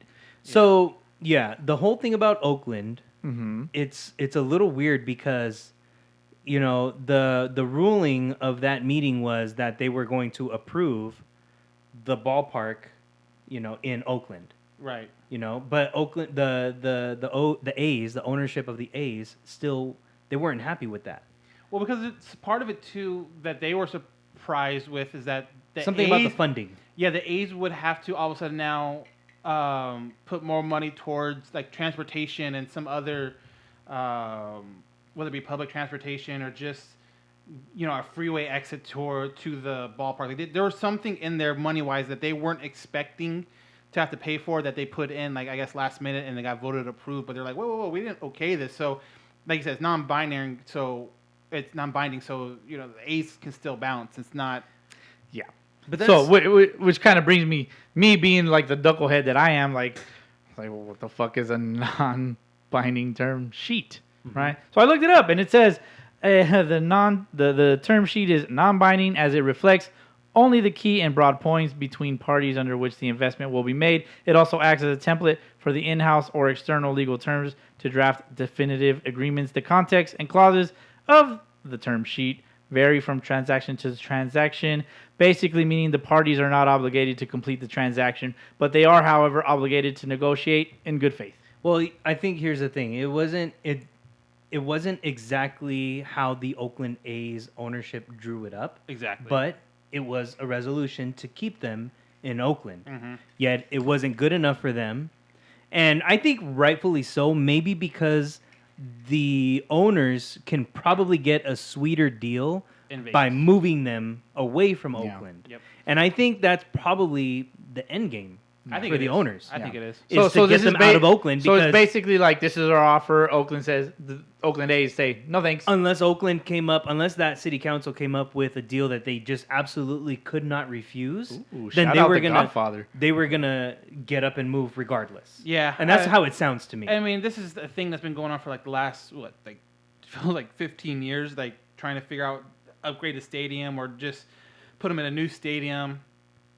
And the fact that they're like so hell bent on putting this stadium on the riverfront, which makes a ton of sense because it would be really nice. But you look at where they're at now, there's so much room for them to build a new stadium because the Warriors left. They're in San Francisco right now, and obviously the Raiders are gone in Vegas. That they can easily, tear down the arena where the Warriors played and build a stadium right next door until it's ready and then move over. But they don't want to do that. They want to build a brand new stadium over down by the water, and it's just like they're finding like little things that no, it's cool, but we don't like it there. To where it's like you said, the end game, they're probably going to end up. They in probably Vegas. just really don't want to be there. Yeah, they're probably going to end up in Vegas. And they probably think that their fans don't want to be there because me, as a baseball fan, if I had the choice of going to Oakland or Vegas, which I assume this is where they're going to go, Right. I want to go to Vegas. I agree. I could go watch a game, and then I could go party Well, then after. too, You can't. I mean, let's be honest. I've never been to Oakland, but it doesn't seem like the place to go party. Yeah, and it's because everyone stays in San Francisco when they Exactly. do go there. But it just seems like the fans have had so many opportunities to fill that stadium up because I mean they've been contenders, for a while now. You've had opportunities to show up and show your support. And from what I've seen and heard from people that have gone up there, the group that they have there are very loyal, very enthusiastic, great fans. But there's not enough of them. Right, exactly. It's like you hear the drums banging. oh in yeah, the and outfield. they're great, but it's just like when that's only like 2,000 of your fans, it's like that doesn't. That's help. probably why they brought the drums. Right, yeah, to make it sound a lot better. To sound and louder. and then you see Vegas. Vegas puts a hockey team in there, sell out every night. We'll see how the Raiders do. I'm sure the Raiders will do fine now. They're going to open up the new stadium with fans this coming season, but. Yeah, I think Vegas is a great opportunity. Vegas is the new hotspot for sports. Oh yeah, and it's It is. growing population-wise. Like everyone's like, well, it's a transient city because everyone comes in, comes out, leaves. But if you ever drive into Vegas recently, there's a ton of homes and a ton of apartments getting built up right before you get to the Strip. Yeah. There's- And another thing too, relating it to baseball, there's so much baseball out there. There's a men's baseball tournaments. There's youth tournaments. There's the AAA team that's out there. Aviators. There's so much fucking baseball out there, dude. Like Harper played out there. The college, UNLV, and all that shit. There's so much baseball out get there. so and much money. There's so much space that they could literally build whatever they fucking want out there. I'd be interested to see the numbers of how many people are leaving states like California and moving to states like Nevada and Vegas and the cities around Vegas. Like there's a city outside of Vegas that's called Buckeye, and you'll see it driving into Vegas from California. There's a Buckeye in Arizona as well. Going into spring training. Oh, I'm sorry, not Nevada. You're right. It is Arizona. Uh-huh. That is my On mistake. the spot fact. That check. is my mistake. But there are brand new cities that Okay. are popping up as you get into Vegas, and I'll fact check those names. But they're popping up with these new houses that are ballin' ass big houses, Ballin'. but half the price. Oh, yeah. as what you would get out Well, here. yeah, in I mean, California. California is in general is crazy. You have a lot of people moving out to, I think too when you look at the bigger picture with expansion, you think Memphis, like Tennessee, like some of those cities are getting, thrown out there, states are thrown out there because you are getting a lot of people from California or out that way for, obviously taxes are a lot cheaper and just cost of living is way cheaper. So, yeah, there's a lot of different cities I think that if you look back 20, 30 years, you never would have thought would have supported a professional baseball team or any professional team for that matter.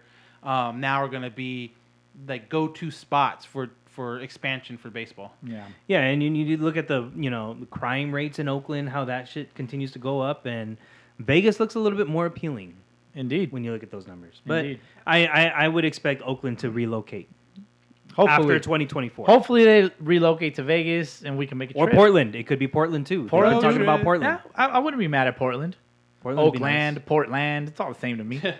It'd be like the Indians do- and the Guardians. Exactly. Do they remain the A's, I the think Athletics? So. I think so. I mean, they went from Philadelphia to Oakland and stayed the A's. I think there's too much history with all the World Series they've won. There's too many Hall of Fame players connected to the Athletics, whether it's the Philadelphia Athletics or the Oakland Athletics. That you keep it. And the elephant mascot works Anywhere. The athletic elephant. Yeah, that works anywhere. It's such an oxymoron. It is. It I love works that. so well for baseball, especially, and perfect. the color. Just bring the color Kelly Green scheme. jerseys. You bring the Kelly Green The jerseys. Kelly Green, The with Kelly the yellow. Greens, the Kelly Greens are saucy as Yeah, fuck. you have to keep I like them. the Kelly you have Greens. to keep them as the athletic. I also like their like forest green, like Yeah. their dark green. I like that shit. Yeah. Daniel, you mentioned the cities are being cheap. You know who is being cheap? The Anaheim Angels. Oh, Artie. They're treating their minor leaguers pretty bad. well, here it's been going around. I mean, it's not just the Angels. Let's Right, be no, no. fair. But let's you be know what fair. though? Like you guys mentioned this in one of the episodes a few weeks back Yeah, we're talking about their meals. about right? the Orioles. I think. Yeah. I think it was about the Orioles, or it was about who else? You guys were talking about the Fire Festival. the Yeah. picture. What team was that with those I think it was pictures the that came Orioles, out? or I even see photos of Was it Oakland? No. it was the Padres. One of the Padres affiliates were in town to like play a different team. Well, anyways, I don't know if they just jacked up the booking or they didn't book enough rooms. But there's a video going around of like a good handful of players in what looks like a ballroom, just all spread out, trying to find a spot Yeah. to lay down and stuff like In that. either case, the first team you guys talked about, somebody, I think it was Rube that said all teams do this, and it's just going to be bound to come out at some point. Right. And now the Angels Oh, it was the A's. are next. It was the A's. It was Oakland. You're right. It was Oakland. Yeah. It was all the teams are bound to come out with this. What a these same great time, segue, huh? same Right? types of repercussions, and it happens to be the Angels this time around. And too, like obviously, there's players are now finally talking on the record and talking to some people. That is the biggest thing about the situation, why players don't want to speak out. Because honestly, if you're one of those guys that the team isn't owed, the team doesn't owe you any money, and you're kind of like a fringe guy as it is, like you can get cut real quick, and the team's Yeah. not going to be paying you, jack. Like, okay, here's your last check. Thank you very much. See you later. So I think a lot of it is just players are scared to speak out and put their name on it. More importantly, because of the fact that I don't want to get cut. Like I'm in AAA. I'm close. I can feel it. I'm a couple injuries away from being on that 40-man roster where that's where everything changes. That's when you were part of the union. That's when you are able to make the minimum of Major League Baseball, which I think is between $400,000 and $500,000. So that's like when you're close. The last thing you want to do is make waves and possibly get cut, and then now you have to kind of start all over again with a different organization, and then does that other organizations blackball you and not even give you a shot? So the Angel stuff was very unfortunate to hear, especially when it's a team that you root for. But yeah, some of the stuff that I heard that wasn't in the story, just asking some of the minor leaguers that, like, I've talked to minor leaguers who are in the minor leagues right now with the Angels, guys that have been traded to different teams, but were in the Angels minor leagues or are in the majors now. So, simple stuff like going to the Arizona Fall League and just wanting some gear from your team that you're representing, that you're there to get better and be in the system for, and hopefully, like, you're not getting all this extra stuff, but when you walk in, you see guys from, the Cubs, or you're seeing guys from the Phillies or the Mariners, and they're getting all this swag from their team that they represent and kind of saying thank you, and you don't get anything. That's kind of frustrating, and just, I don't know what the solution is, because like I said, they're not covered by the union. Like, people will say, well, they should, doesn't the union do things? Minor league baseball players are not covered by any union, and that's why it's real hard for them to stand up. Like, you almost have to go to a enterprise or a press enterprise like ESPN to get your story out there to make some kind of a change. Right. I mean, some of the players that put their name behind it are guys like Kieran Lovegrove. Yeah, That's a dope ass Double A name. pitcher for the Rocket City Trash Pandas. I love that. And he said he is, quote, living with 6 other teammates in a 3-bedroom apartment, sleeping on twin mattresses with one person sleeping in the kitchen. Yep. And 2 others in the living room. Oof. And then you got others like Shane Kelso, who really hits home because he played for the IE 66ers. Mm-hmm. Yep. Says before retiring, he did retire due to the living conditions for players. Damn. Before retiring, said that 4 teammates had to bunk in a camper van in a trailer park, while others lived out of their cars. Something that Baltimore Orioles minor league players were doing just a few weeks ago. Yeah. Because of the increasing rent cost. Yeah, you look at it too, and it's like 66ers, obviously, we've talked about California's expensive. That's why people are moving out. These players are given anywhere between $1,000 to like $1,500 every 2 weeks. But guess what? That money also has to go to food. It also has to go to living situations. So like literally the only way they can afford an apartment to live in is if they get 9 guys and they just kind of like get in where you fit in, find a spot to lay down kind of deal. And I've heard the same story from certain, like I said, reach out to certain people that have either experienced it or, quite honestly still in the middle of it. It's like, the overpopulation, if you will. Yeah, 9 guys in a 2-bedroom unfurnished apartment. Like, you hear about that stuff all the time. That's too much, man. That's a lot of stuff going on.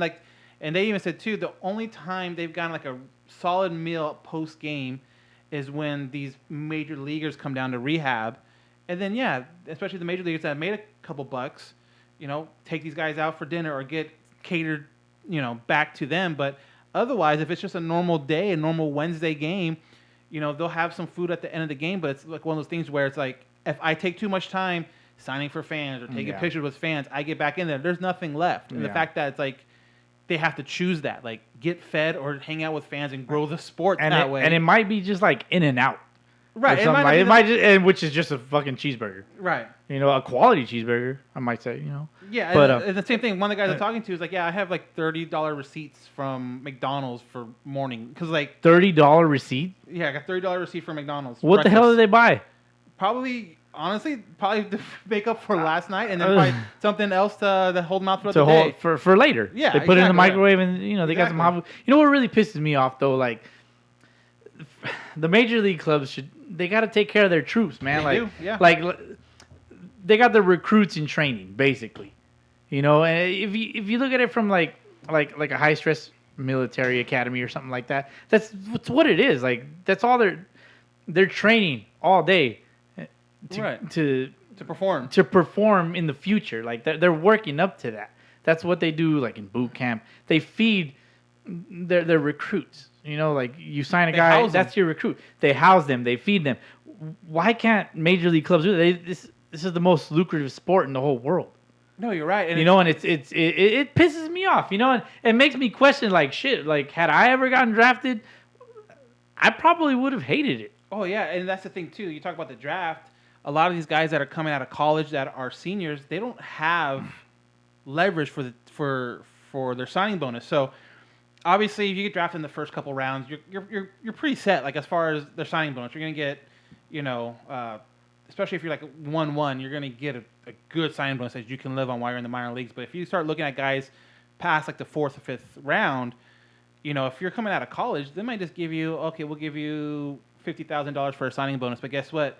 That's going to have to last you until you get called up to the majors, which could be 2 or 3 years. So now you're kind of living paycheck to paycheck. But yeah, you have this $50,000 signing bonus. But like, if you need a car to get to the stadium, you got to get a car. If you need it to get, if you're from, you know, Wisconsin and you're playing in California, how are you going to get the car from point A to point B? You got to get it, either drive it out or get it, you know, shipped out. So, you know, I don't know if they can fix anything with that, but yeah, I definitely think at least they can do is house these guys. Like, yeah.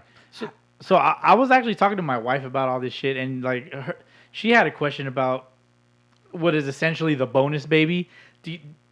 I don't know, but does the bonus baby take care of everybody? Like, I don't know how that works. I don't know if you have like a first round draft pick in there.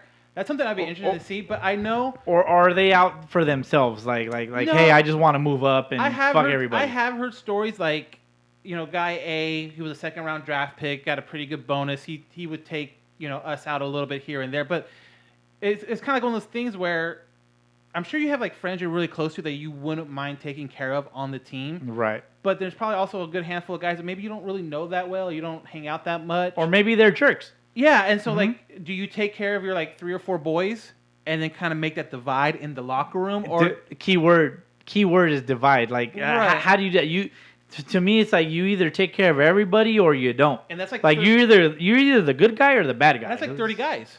Exactly. So it's like that shouldn't fall on the bonus baby. Right, and I think that's the biggest thing. Or the 1-1. Yeah, I think that's the biggest thing too. Is like, yeah, I got $5 million for signing, but you know, I also have to look out for myself as far as putting this away. I want to put a house. Like, I'm going to be in the minor leagues for 3 or 4 years too. I want to make sure I'm comfortable, and you know, maybe it is they let a guy or a friend or whatever live with them in an apartment that he can afford by himself. But yeah, I just don't know if you necessarily you should put that kind of pressure on your number 1 draft pick as he comes in. But also, he's number 1 draft pick. So if you're in the low levels, like low A, he's probably not going to be there that long. So do you want to depend on a guy that's going to, you know, not be there very long? I guess is another option too. DH, you got anything? I mean, you know what? Just to me, it just sounds a lot like life in general. You know what I mean? Right. Like, you start into the low-level leagues, like, you're going to get low-level pay. And you got to do the best that you can to stretch that out as much as possible. Like, for me, coming up, you know, making money and having my own place and having my own car and things like that, like, you got bills that add up. You better make sure that the money you make is going to cover that. And God knows that there have been times where I'm just like, I have no idea how the hell I'm going to make ends meet this paycheck. But you know what? I'm going to figure this shit out. Like, one way or another, it's not going to kill me. So some of these players, I think, have a little bit of a reality check in that sense, that maybe they've come from some privileged background where they've never had to experience something like this. But yet maybe, you know, mom and dad is kind of helping out a little bit here and there. But then you've also got some of those players that are coming from backgrounds where they've got nothing. And then they're coming up and making this kind of money, and it's the world to them. They're like, oh my God. So they're going to make it last, and they're going to make it happen. And maybe for some of these guys, living in a car in California is probably, you know, miles better than where they came from. So I guess to them, $30 worth of McDonald's will last them all week. And for Bowski, like Bowski, you said this once a long time ago, perspective is everything. Perspective is everything. So considering where you're coming from, you're going to make it what your perspective allows you to make it. So I think for some of these players, you know, it's a real gut check for them. It's a reality check that they've never had to struggle like this. And well, guess what? This is life, homie. Like, this is what life's about. Nobody's going to give you handouts. This is the career you chose. Nobody's going to feel bad for you. You're going to have to work your way up and work your way out of it. Yeah. Whereas some of these other guys, like, this is the life for them. Like, this is what they signed up for. Yeah. So I guess all in all, what I'm trying to say is, yes, the team should make a better effort probably to make the uncontrollable variables less in the player's control and more in the team's hands. That's really what I'm trying to get at, is the uncontrollables, get that out of the player's hands so they can focus on playing the game and getting better so they can be your next MLB superstar. Which is what the team should sign them to do, which I think they hired them for, which I think is for the that dumbest, job. It's the dumbest thing to do in the world is sign these guys that you're hoping to make an impact on your team down the line, but yet you're not giving them the nutrition kind of that goes with it. You know, like, oh, obviously there's the science and taking care of your body, food wise, and what you put in your body has like developed so much in the past 5-10 years. But yet these minor leaguer guys aren't benefiting from that. And it's like, if you really want to win, like I think we all seen teams do really well. That foundation is built on homegrown guys. Exactly. Like yes, you can go out there and buy a top end free agent pitcher or center fielder or whatever, but at the end of the day, when you look at teams that win a lot or just franchises that win consistently, you're always going to look at the top, couple guys are going to be homegrown guys. And it's like, don't you want more of those guys? Don't you want more of those guys that came through your system to be, able to perform at a highest level? But you're not taking care of them until they're literally like right there. You could have missed out on so many teams, so many players that can help this team if you just took care of them when they were in low A or high A, or even some of these stories I'm hearing are in Triple A, where literally you are an injury away from calling this guy up, but if he's not physically ready because you're not taking care of him, then what good is he going to do? And I think that's the frustrating part. It's like, we're trying to help you out too as a team, but you're not helping us out as we are minor leaguers. It's like something like as easy as, hey, give us minimum wage. Like obviously working your way up, completely agree with it. But it's like, at least give them what is owed as far as like minimum wage. Like, it kind of sucks that these guys have to work second jobs. Like, they can't work on their craft as much in the off season, I'm sure, as GMs want, because you got guys working at driving a Lyft, driving an Uber, working at this place or that place, and that time could be spent at facilities. In the weight room. Exactly. Working on stuff, but no. Working on a death grip, Yeah, exactly. And, they don't get paid during the off season. So that 3 to 4 months when it's the off season, they don't got anything coming in. That's what really sucks about it too. And I think, the truth of the matter is that they're spending less time focusing on those important things and more time on having to make extra money, because there has been a complaint in the past that minor league players are making less than minimum wage. Oh, yeah, that's what it is right now. Yeah. And therefore they're having to work those extra jobs Exactly. to make up that extra money. They might make more money working at Mickey D's. That's true. Exactly. And that's why you got guys dropping out of pro baseball. Which they raised their minimum wage to whatever. Yeah. I don't know what And it is, especially but too, if you're they definitely college, raised it. If you're a college graduate from local school, let's just say like USC, UCLA, and you get drafted a little bit later and your signing bonus isn't great and you're struggling, you don't have, you're in one of those apartments with 9 other guys. You have a fucking degree. Exactly. And like, why? Like, I understand this is my dream, but it's like, do I really want to do this, or do I want to take my degree that's in journalism or accounting or whatever and actually go make some money right now? It's like, after a while, I don't fault guys. Like, if you have that kind of a backup and you're just tired of it and you don't see it like, getting I'm out. better, it's like, hey, It's a wrap. I can call up someone from the school I just graduated from and get into their alumni system, and someone will hook me up with like an internship that's probably going to be making more than I am here at playing baseball. So it sucks too, and that could have been the next best pitcher, next best second baseman, but because he wasn't taken care of properly, you'll never know that. And that's why the Sunday leagues are so great, There you go. Exactly. because you don't make your money on playing ball. No. Not at all. But we're talking about guys starving and shit. Minor leaguers that are they're not That have put in their time. Yeah, they're not eating right now. But at least in the California League, Mike Trout might be feeding a whole team. He might be providing them with a nice spread. There you go. Which For a day or two. Yeah, day or exactly. two, For a day or two. which would be nice. Hopefully, it is in the Cal League, but maybe he'll be part of the testing of the technology the MLB is implementing for signs. So are you insinuating that as Mike Trout is rehabbing from his injury right now in the low A level, Low A, yes, Southern because California it's League, down the street. I mean, down the highway, Mhm. yes. in that league where they may be testing future technology where Yes. pitchers and catchers can communicate They electronically? they do Morse code on their watch. Is that what you're talking about? Yeah, Bowski? that is exactly what I'm talking about. Tell me more. Well, seems like MLB will be testing that technology in the Cal League. So you have like an ear, a headphone thing in the catcher's ear. It's like a wrist thing, Okay. like a wristband with buttons Well, I mean that makes sense too. and 'cause an earpiece. And you ever of look sorts. if you ever look at them, their signs. Obviously, they use a number sequence. So why not? I mean, if it's so digital, no one can see it, and you just kind of look down on your wrist and be like, okay, there we go. 5. beep. Beep, yeah. Is this hackable? Anything's hackable, No. but I don't think they're smart Why enough not? to figure it out. Right now, the technology is not hackable Why not? because it is built on the blockchain. What is that? I don't know. I'm just kidding. The blockchain, I'm like, was that from Jurassic Park? No, blockchain is the technology that Bitcoin is built upon. Oh, yeah. But Same difference. Sounds The- hackable. no, as far as I understand, the technology that they're using is not hackable because only 2 players are allowed to have the earpiece. That is the catcher and the pitcher. Yeah, good luck with that. And You there should see- there is another earpiece available. However, it is locked in a case, and it is unable to be accessed by anybody that is not on that particular team. I have an earpiece that connects to my phone. I'm sure it's hackable, and you can't really see it. So if there's a center fielder or anybody, Instagram hacks that all the time because I'll be talking about stuff and all of a sudden the ad be popping up like next day. Instagram knows what you're thinking about, man. Exactly, so it's hackable. It- Instagram can hack it. says- Indeed. So speaking of minor leaguers, there's one minor leaguer in particular that I'd love to punch in the face. But so for like 5 seconds, he wasn't a minor leaguer, and then he decided to remain a minor leaguer. It hit a home run that next day. Hit a home run. The Yerminator Mitsubishi retired for 5 seconds. DH, what do you think about this fucking guy?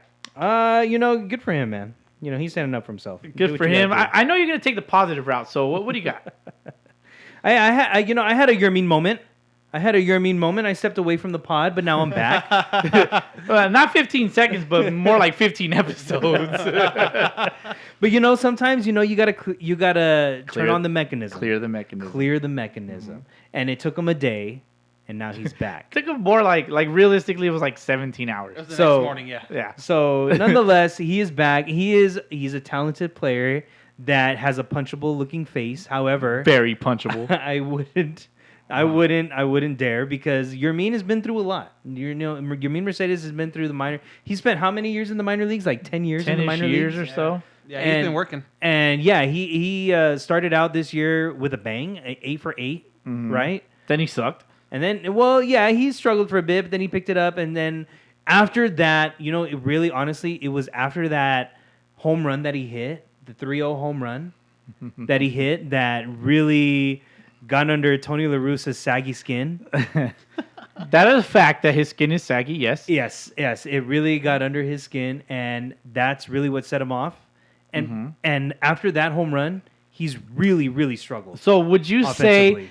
say that Tony La Russa got in his head? I would probably say maybe that had a little bit to do with maybe his downfall. Is it like a daddy issue thing? just the fact? maybe I don't know Because- I don't know his daddy history. because as a professional baseball player, that kind of thing shouldn't. affect It shouldn't you. matter, but you know what? Ever since that home run, his Yeah. numbers have been dramatically different. Oh yeah, go check out my solo episode, because I did point that out, and I want to say that I was the first one to say that, but maybe I'm wrong. But it drew attention to him. It did. It drew attention to him as a hitter and what he's about, maybe Yeah. his tendencies, and so maybe it's caused the pitchers to adjust to him quicker than It's safe to anticipated. say that the league adjusted to him, and That happens to and everybody, maybe though. he's really just not as good as he. And maybe he hasn't appeared to adjusted be. as quickly as the league has. Therefore, they sent him down to adjust and bring him back up. So now he's gone through a mental adjustment, which has been evident in his social media posts, 17 Yeah. hours apart from each other. I'm looking at it, and I don't want to read it. It's pretty long. And but you know what? He is a talented baseball player. His post said it's over, and then he deleted everything White Sox related. Why? What the? I don't know. Many people have gone through breakups and then And change then their you- mind the day This later. is not the same thing. Yeah. Sometimes you get mad at your significant other, Tony and La then Russa. a few hours later you sleep on it and you're fine again, and things are great. Things are peachy. They're peachy. You exercise the long D of the law, and Nice. and things are great. But I think that's what happened in this situation. I think they'll be fine. His comeback post had like a phoenix rising from the flames. I think he's been a little like. Maybe he's being a little dramatic. extra, but you know what? Yeah, he had to clear that space Get for this himself. guy out of my face, dude. You're Bowski, I hope he tears it up. Urinator Mitsubishi. DH used to drive Mitsubishi Eclipse. Mercedes. Dude, fuck your Mercedes. I don't like the guy. His demeanor, his character. Bro. He would work really well in the Sunday leagues, though. I'll tell you that. Oh yeah, for sure. He definitely looks like a professional Sunday leaguer. He's gonna walk up and just laugh. Well, we're approaching the end of our episode, right? We're getting there. We've talked about the Cleveland Cinder Guardians of the Cleveland actually The Cleveland Asgardians. the Cleveland as Guardians of whatever. 1S. Nice. Way to circle back to that. There you go. Good job. You get an A. But let's talk trade talk. Dick Mountain has been traded, guys. Do you guys know who Dick Mountain is? No. You don't know who Dick Mountain is? Can't say that I do. Rich Hill has been traded to the Mets. Rich Hill has been traded. You're right. There you go. The missing piece. The missing piece. The missing piece. He was traded for Tommy Hunter and a minor leaguer. There you go. That's what they need. Shout out Dick Mountain. No, what do you think? Who benefited more from that trade? Tampa Bay or the Mets? Don't trade with the Rays. That's, Like, you are never the trade Rays with- are the Rays getting rid of baggage, or did the Mets actually acquire? Oh, the Mets are gonna Met and don't Something. trade with the Rays. It's a perfect formula for disaster. I know, and I kind of think so too, because I can't remember the last time the Rays or Oakland, for that matter, have lost out on a trade like where it's a no-brainer. Oh, they gave a guy like too soon. Like, I don't know. We'll see what happens, but if you're gonna ask me what team is gonna benefit more, at least You'd say the Rays. Oh yeah, short term, definitely. Like, I don't know what these guys are gonna do, minor league guys wise. Like, they might be players in a couple years, but they're not gonna do anything for the team this year, and especially for the Mets that are, supposed to be contending. Mm-hmm. Like, I don't know what's going on with them. So Well, Rich Hill did pitch today for the Mets. First start for his new team through 5 innings, 5 hits, 3 earned runs with 2 walks, but 1 strikeout. Rich Hill. Look at, And they won the game. I will tell you why that's more important. the Rays made out in this trade. Rich Hill is older than me. He's 5 years older than me. He's 41. Get rid of the old and bring in the new. There you go. It's that simple. And it very well could end up being that simple at the end of the season. Oh, it's definitely So, that. What else? I mean, what other trades happened? Today, Adam Frazier was traded from the Pittsburgh Pirates to the San Diego Padres. That did happen today. Our boy, Deep Fryer Javier, he was super excited in the World Pod DM. So shout out to him. But Adam Frazier is the Major League Baseball leader in hits. He is the hit leader in Major League Baseball. Mariners were after him too. Yeah, they another were. And they person that missed moved out. to the Rays, Nelson Cruz. Nelson Cruz was probably the first one to go this week. The big, like, I think he was honestly the first big one. I mean, you could talk about like Jock Peterson, that was earlier Jock Peterson to the Braves. to the Yeah. Braves, but I don't know if that necessarily is like a huge one, but yeah. Well, I think for the Braves, they needed an yes. outfielder. yeah, yes. but I think Nelson Cruz is going to actually make a pretty good. Well, he hit a home run in his first game. Yeah, So and At Rays least. can have bullpen guys come out of nowhere. It seems like. And yeah. So the Rays traded a 41-year-old to get another 41-year-old from the Twins. Another old man goes to Florida to retire, guys. there you go. Yeah, so There shout you out go. to the boomstick. What do we think? Chris Bryant, Anthony Rizzo, Javier Baez. Who's going? Who's staying? Bryant's going. Bryant's going. Yeah, I can. agree with Rizzo's probably staying. that. I can see Rizzo staying. Where's Bryant going? Ooh. Prediction? Well, I I'm trying mean, to think who needs a bat. Oh man. Send him to the Angels No. for no. nothing. Yeah. 'cause I- we don't yeah, have anything. right. he definitely does not go NL Central. No, I don't. So think he they- definitely doesn't go Brewers. No. If anybody, I think I saw someone actually talk about the Red Sox, but I'm not 100% sure. It's been tossed around a little bit, but not much. Yeah, so that's like a name I've been hearing, and then obviously Kimbrel's it's going to be another Cub that's going to be highly sought after, but I can see him going out this way to either the Astros or Oakland, just because they need some more help in the back end. yeah, I think Baez gets traded. Baez could go to somebody like the Giants. Yeah. I've heard rumors of him going to Oakland. I don't know if Oakland will have the pieces to trade to A $200 million player. But Joey Gallo also is on the trading block. yeah, I don't think he goes anywhere. I don't I know. don't think he goes. Yeah, they gotta rebuild. They got Kyle Gibson on the mound. You know, he's a stud. Joey Gallo, rumored to go to the Yankees. I I don't think that think it would be. happens. I think honestly that would be the nail in the coffin for the Yankees.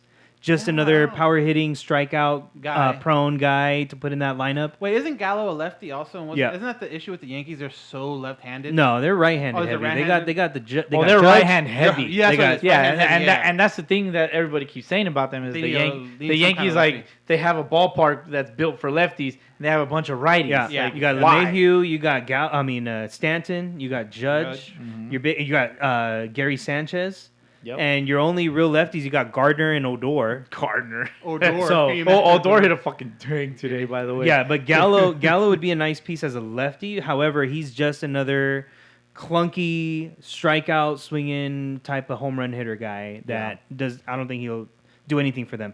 I did see something earlier, possibly Craig Kimbrell going to San Diego, reuniting. Kimbrel with the Padres. Would that feel so good? I don't know. You got Melanson already closing down games for the Padres, so he'd be a nice insurance. Any team, let's be honest, option. though, any team would Yeah. love to add a bullpen Oh, yeah. arm like that. So Yeah. it's like, do we need him? No, everyone needs him, regardless of how good your bullpen is. I think Kimbrel's last couple of seasons where he struggled are just anomalies because he is one of the best relief pitchers in the game.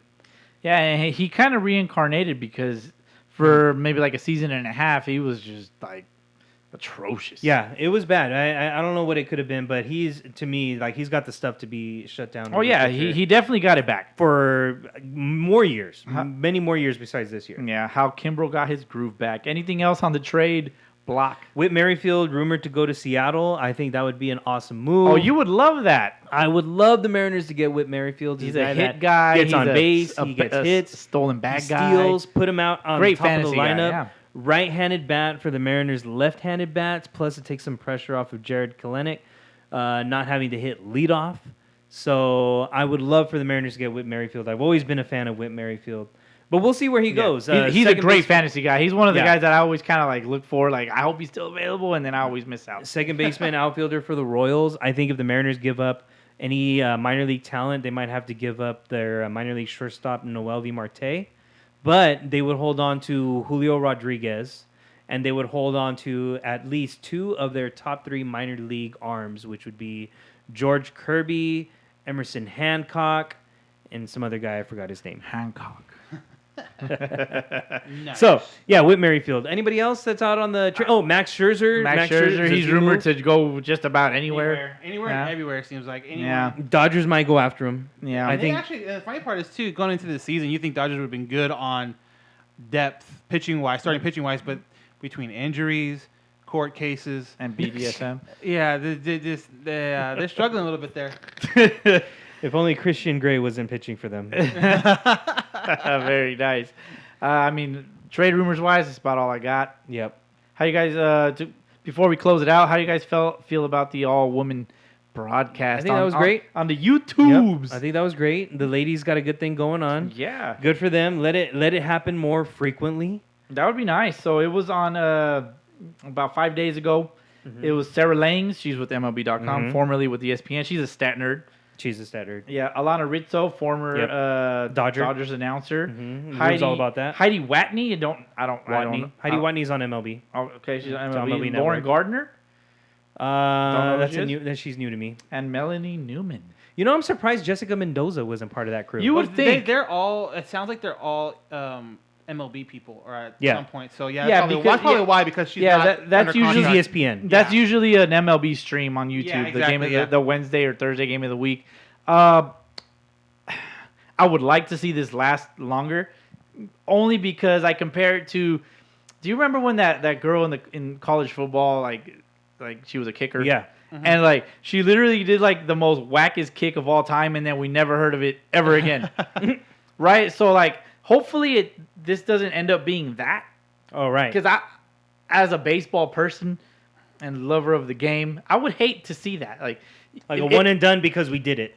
one and done, and like we're just doing it to save face. Like then it's just like, all right, like come on MLB. Like now you're contradicting yourself. Yeah, I mean, if obviously if they know what they're talking about and they're good at it, like there's no reason why they shouldn't have more opportunities at the mic and at in-game stuff like that. It's like if it works, it works. If they know what they're talking about and they're good at it, then it shouldn't matter. So yeah, it's cool to see that and have a kind of a historical thing connected to it. But yeah, it's definitely something that needs to be almost like it needs to be something that happens so often that it doesn't make news anymore. You know what I mean? Right. Like, And I it's think that's like the biggest goal. And it's something that shouldn't make news, and that's what bothers me about it. You just don't want it to be a PR stunt.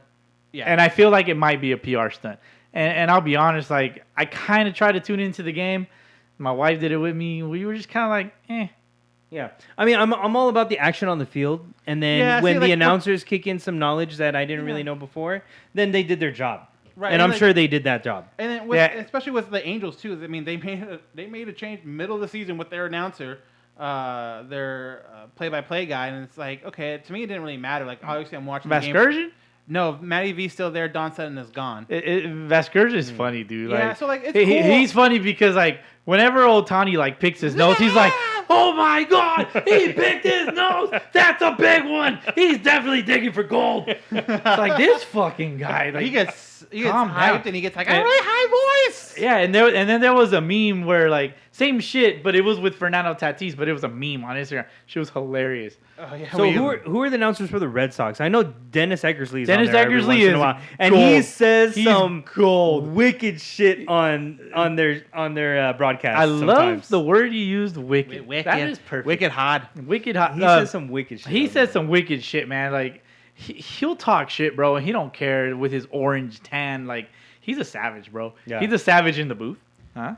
He's savage in the booth. Angel's got a good thing with Vasgersian on there. Yeah, he just needs to be around more often. He's getting better, but it's like. But he also does ESPN. That's every what I'm Sunday saying. night, He needs to be there more often. That's why they have to have another option. I forgot the new guy's name, but he used to be with the Marlins for a little bit, and then like basketball with TNT and stuff like that. So Matty V is definitely probably the better one of the two that I enjoy. I didn't not like Sutton. I thought Sutton was cool too, but yeah, it just sucks that Matty V. Like obviously we were listening to him today, watching the Sunday night game for ESPN, and you just know like he ain't gonna work Sundays. He's probably not gonna work Saturdays, and you kind of have to find a telecast maybe twice a week where he's actually with the Angels 3 times a week maybe. So not as much as you would want, but yeah, he still does a good job when he's there. Yeah. My favorite announcers are the ones that were former MLB players because like they give you the insight, like the real insight, like and sometimes they hold back depending on who they are, but like Eckersley doesn't hold back. His partner Jerry Remy doesn't hold back. He's an older Red Sox player. And then they're with their color guy, which is Dave O'Brien, and he's a little more dull, so it's a good balance. Yeah. He's kind of like the dad joke guy, and then you got these two like kids. drunk uncles. Like it's pretty good, man. It's a good balance, but they did get rid of the Red Sox. Ended up parting ways with Don Orsillo, who's now with the Padres, and he's pretty good, but he's like Vasgersian with Ohtani.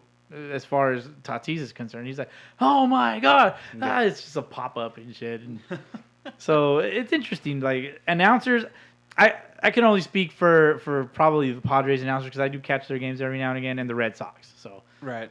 There I go. yeah. So other than that, man, to close it out, Field of Dreams game. That's coming up in August. Coming up August 12th. Yep. They're not playing on the actual field. No. Right across from it though. Yeah. Yes. Like same property, just there's like the big old maze in the middle of it with the MLB logo and stuff like that. Yeah. So. So people will show up to the movie site, walk through the cornfield Through the maze. Through the to maze. get to the stadium. What if they get lost in the maze? That's your own fault. That is your own fault. Don't That be is dumb. your own fault. August 12th, Yankees, White Sox. I'm sure that's going to be on ESPN. The Sunday game, night. the tickets are only offered to Iowa residents. Oh, that's Really? Cool. That's That cool. is true. They are Oh, only shit. offered to Iowa residents. See, good. There is a particular exactly. Yeah. You have to register for priority VIP registration, Right. and then they email you Ah. and give you the opportunity to purchase up to 2 tickets. Yeah. Okay. Up It- to 2 tickets. It's not a big venue seating. No, it's not. 8,000. It's not. Yeah, it's not very it's big a at small all. minor league facility from what Yeah. it looks like. Which is So- actually dope. Like, Yeah. I like that. It's kind of like the Little League game or whatever. That's not real, remember? It's not real. It's like that fake game that they have. You're right. Thank you for that. Thank you. Appreciate it. It'll be White Sox and Yankees. Yep. August 12th. White Sox were the actual team part of that field of Yeah, dreams. Shoeless Joe. Phil Yeah, the Jackson Black Sox. era. Yeah, the Black Sox. And then the scandal, yeah. Yankees were Kevin Costner's dad's favorite team in the movie. There you go. That was his favorite team. So Interesting. therefore, Yankees, White Sox. So, like Rube said last week, we're gonna need James Earl Jones, also known as Darth Vader, also known as Mufasa, to announce. And the dad Okay. from Coming to America. Fact check. James Yes. Earl Jones was only Darth Vader's voice. Yeah, Yeah. that's what I said. No, you said Darth Vader. It was Darth Vader's voice. I said You it didn't last say week. voice. You I just said it Darth last Vader. week. Darth Vader was a really tall guy who had beef with Star Wars. Remember Yes. who Darth Vader's voice is. That's all I got, guys. All right. That's about it. That was beautiful. So coming up, we got episode number 63 next week. Check This us is out. episode 62, the record-breaking home run by Mark McGuire and Sammy Sosa. Wait, who broke the record first? McGuire. huh? McGuire, yeah. McGuire, and he It was almost that line drive home run? he almost didn't touch first base. He almost Yep, didn't he touch first skipped over and base. was like, oh, crap, go back. Damn, we're old. It was just like it was yesterday. Yeah. It's craziness. And I don't remember Sammy Sosa's 60-second No home one run. remembers. Nah, no one nobody did. remembers Because- second. Because he didn't break the record. Nobody no one remember- remembers the second. That's a good point right there. Nobody Yup. remembers second place. If you ain't first, you're last. So next week, episode 63. Go check out some YouTube shit. Go buy some shit in the store. We got to update that hopefully soon. What You know else? who you are if you're listening. You know who you are if you're listening. Go check out the All Angels podcast and Halo Haven on the IG. Yes, Go sir. check out Sunday League podcast on IG. Twitter, don't use it. Don't even bother. That's about it, fellas. Don't forget your $5 and your umpire fees. You know, when I played Sunday League ball with Razor, I forgot my $5 Wow. on Father's Day. The Wow, you truth should comes be- out. I appreciate that you're admitting to the truth. I got to this field early, And and, you were like, oh, I was like shit. one of the first ones there. And then once the game was over, I realized I forgot my $5. Did you say, oh, shit? I did. I was like, Ramon, bro, Help me out. I forgot my $5. Damn. He's like, it's all good, dog. I got you. So shout out Razor. Thank you, Shout sir. out Razor. Go check out his vlog, The Razor's Edge. Episode Yeah, 4 boy. is up. It is. Yeah. All right, guys. Let's get the fuck out of here. Peace. Peace out. Later. $5.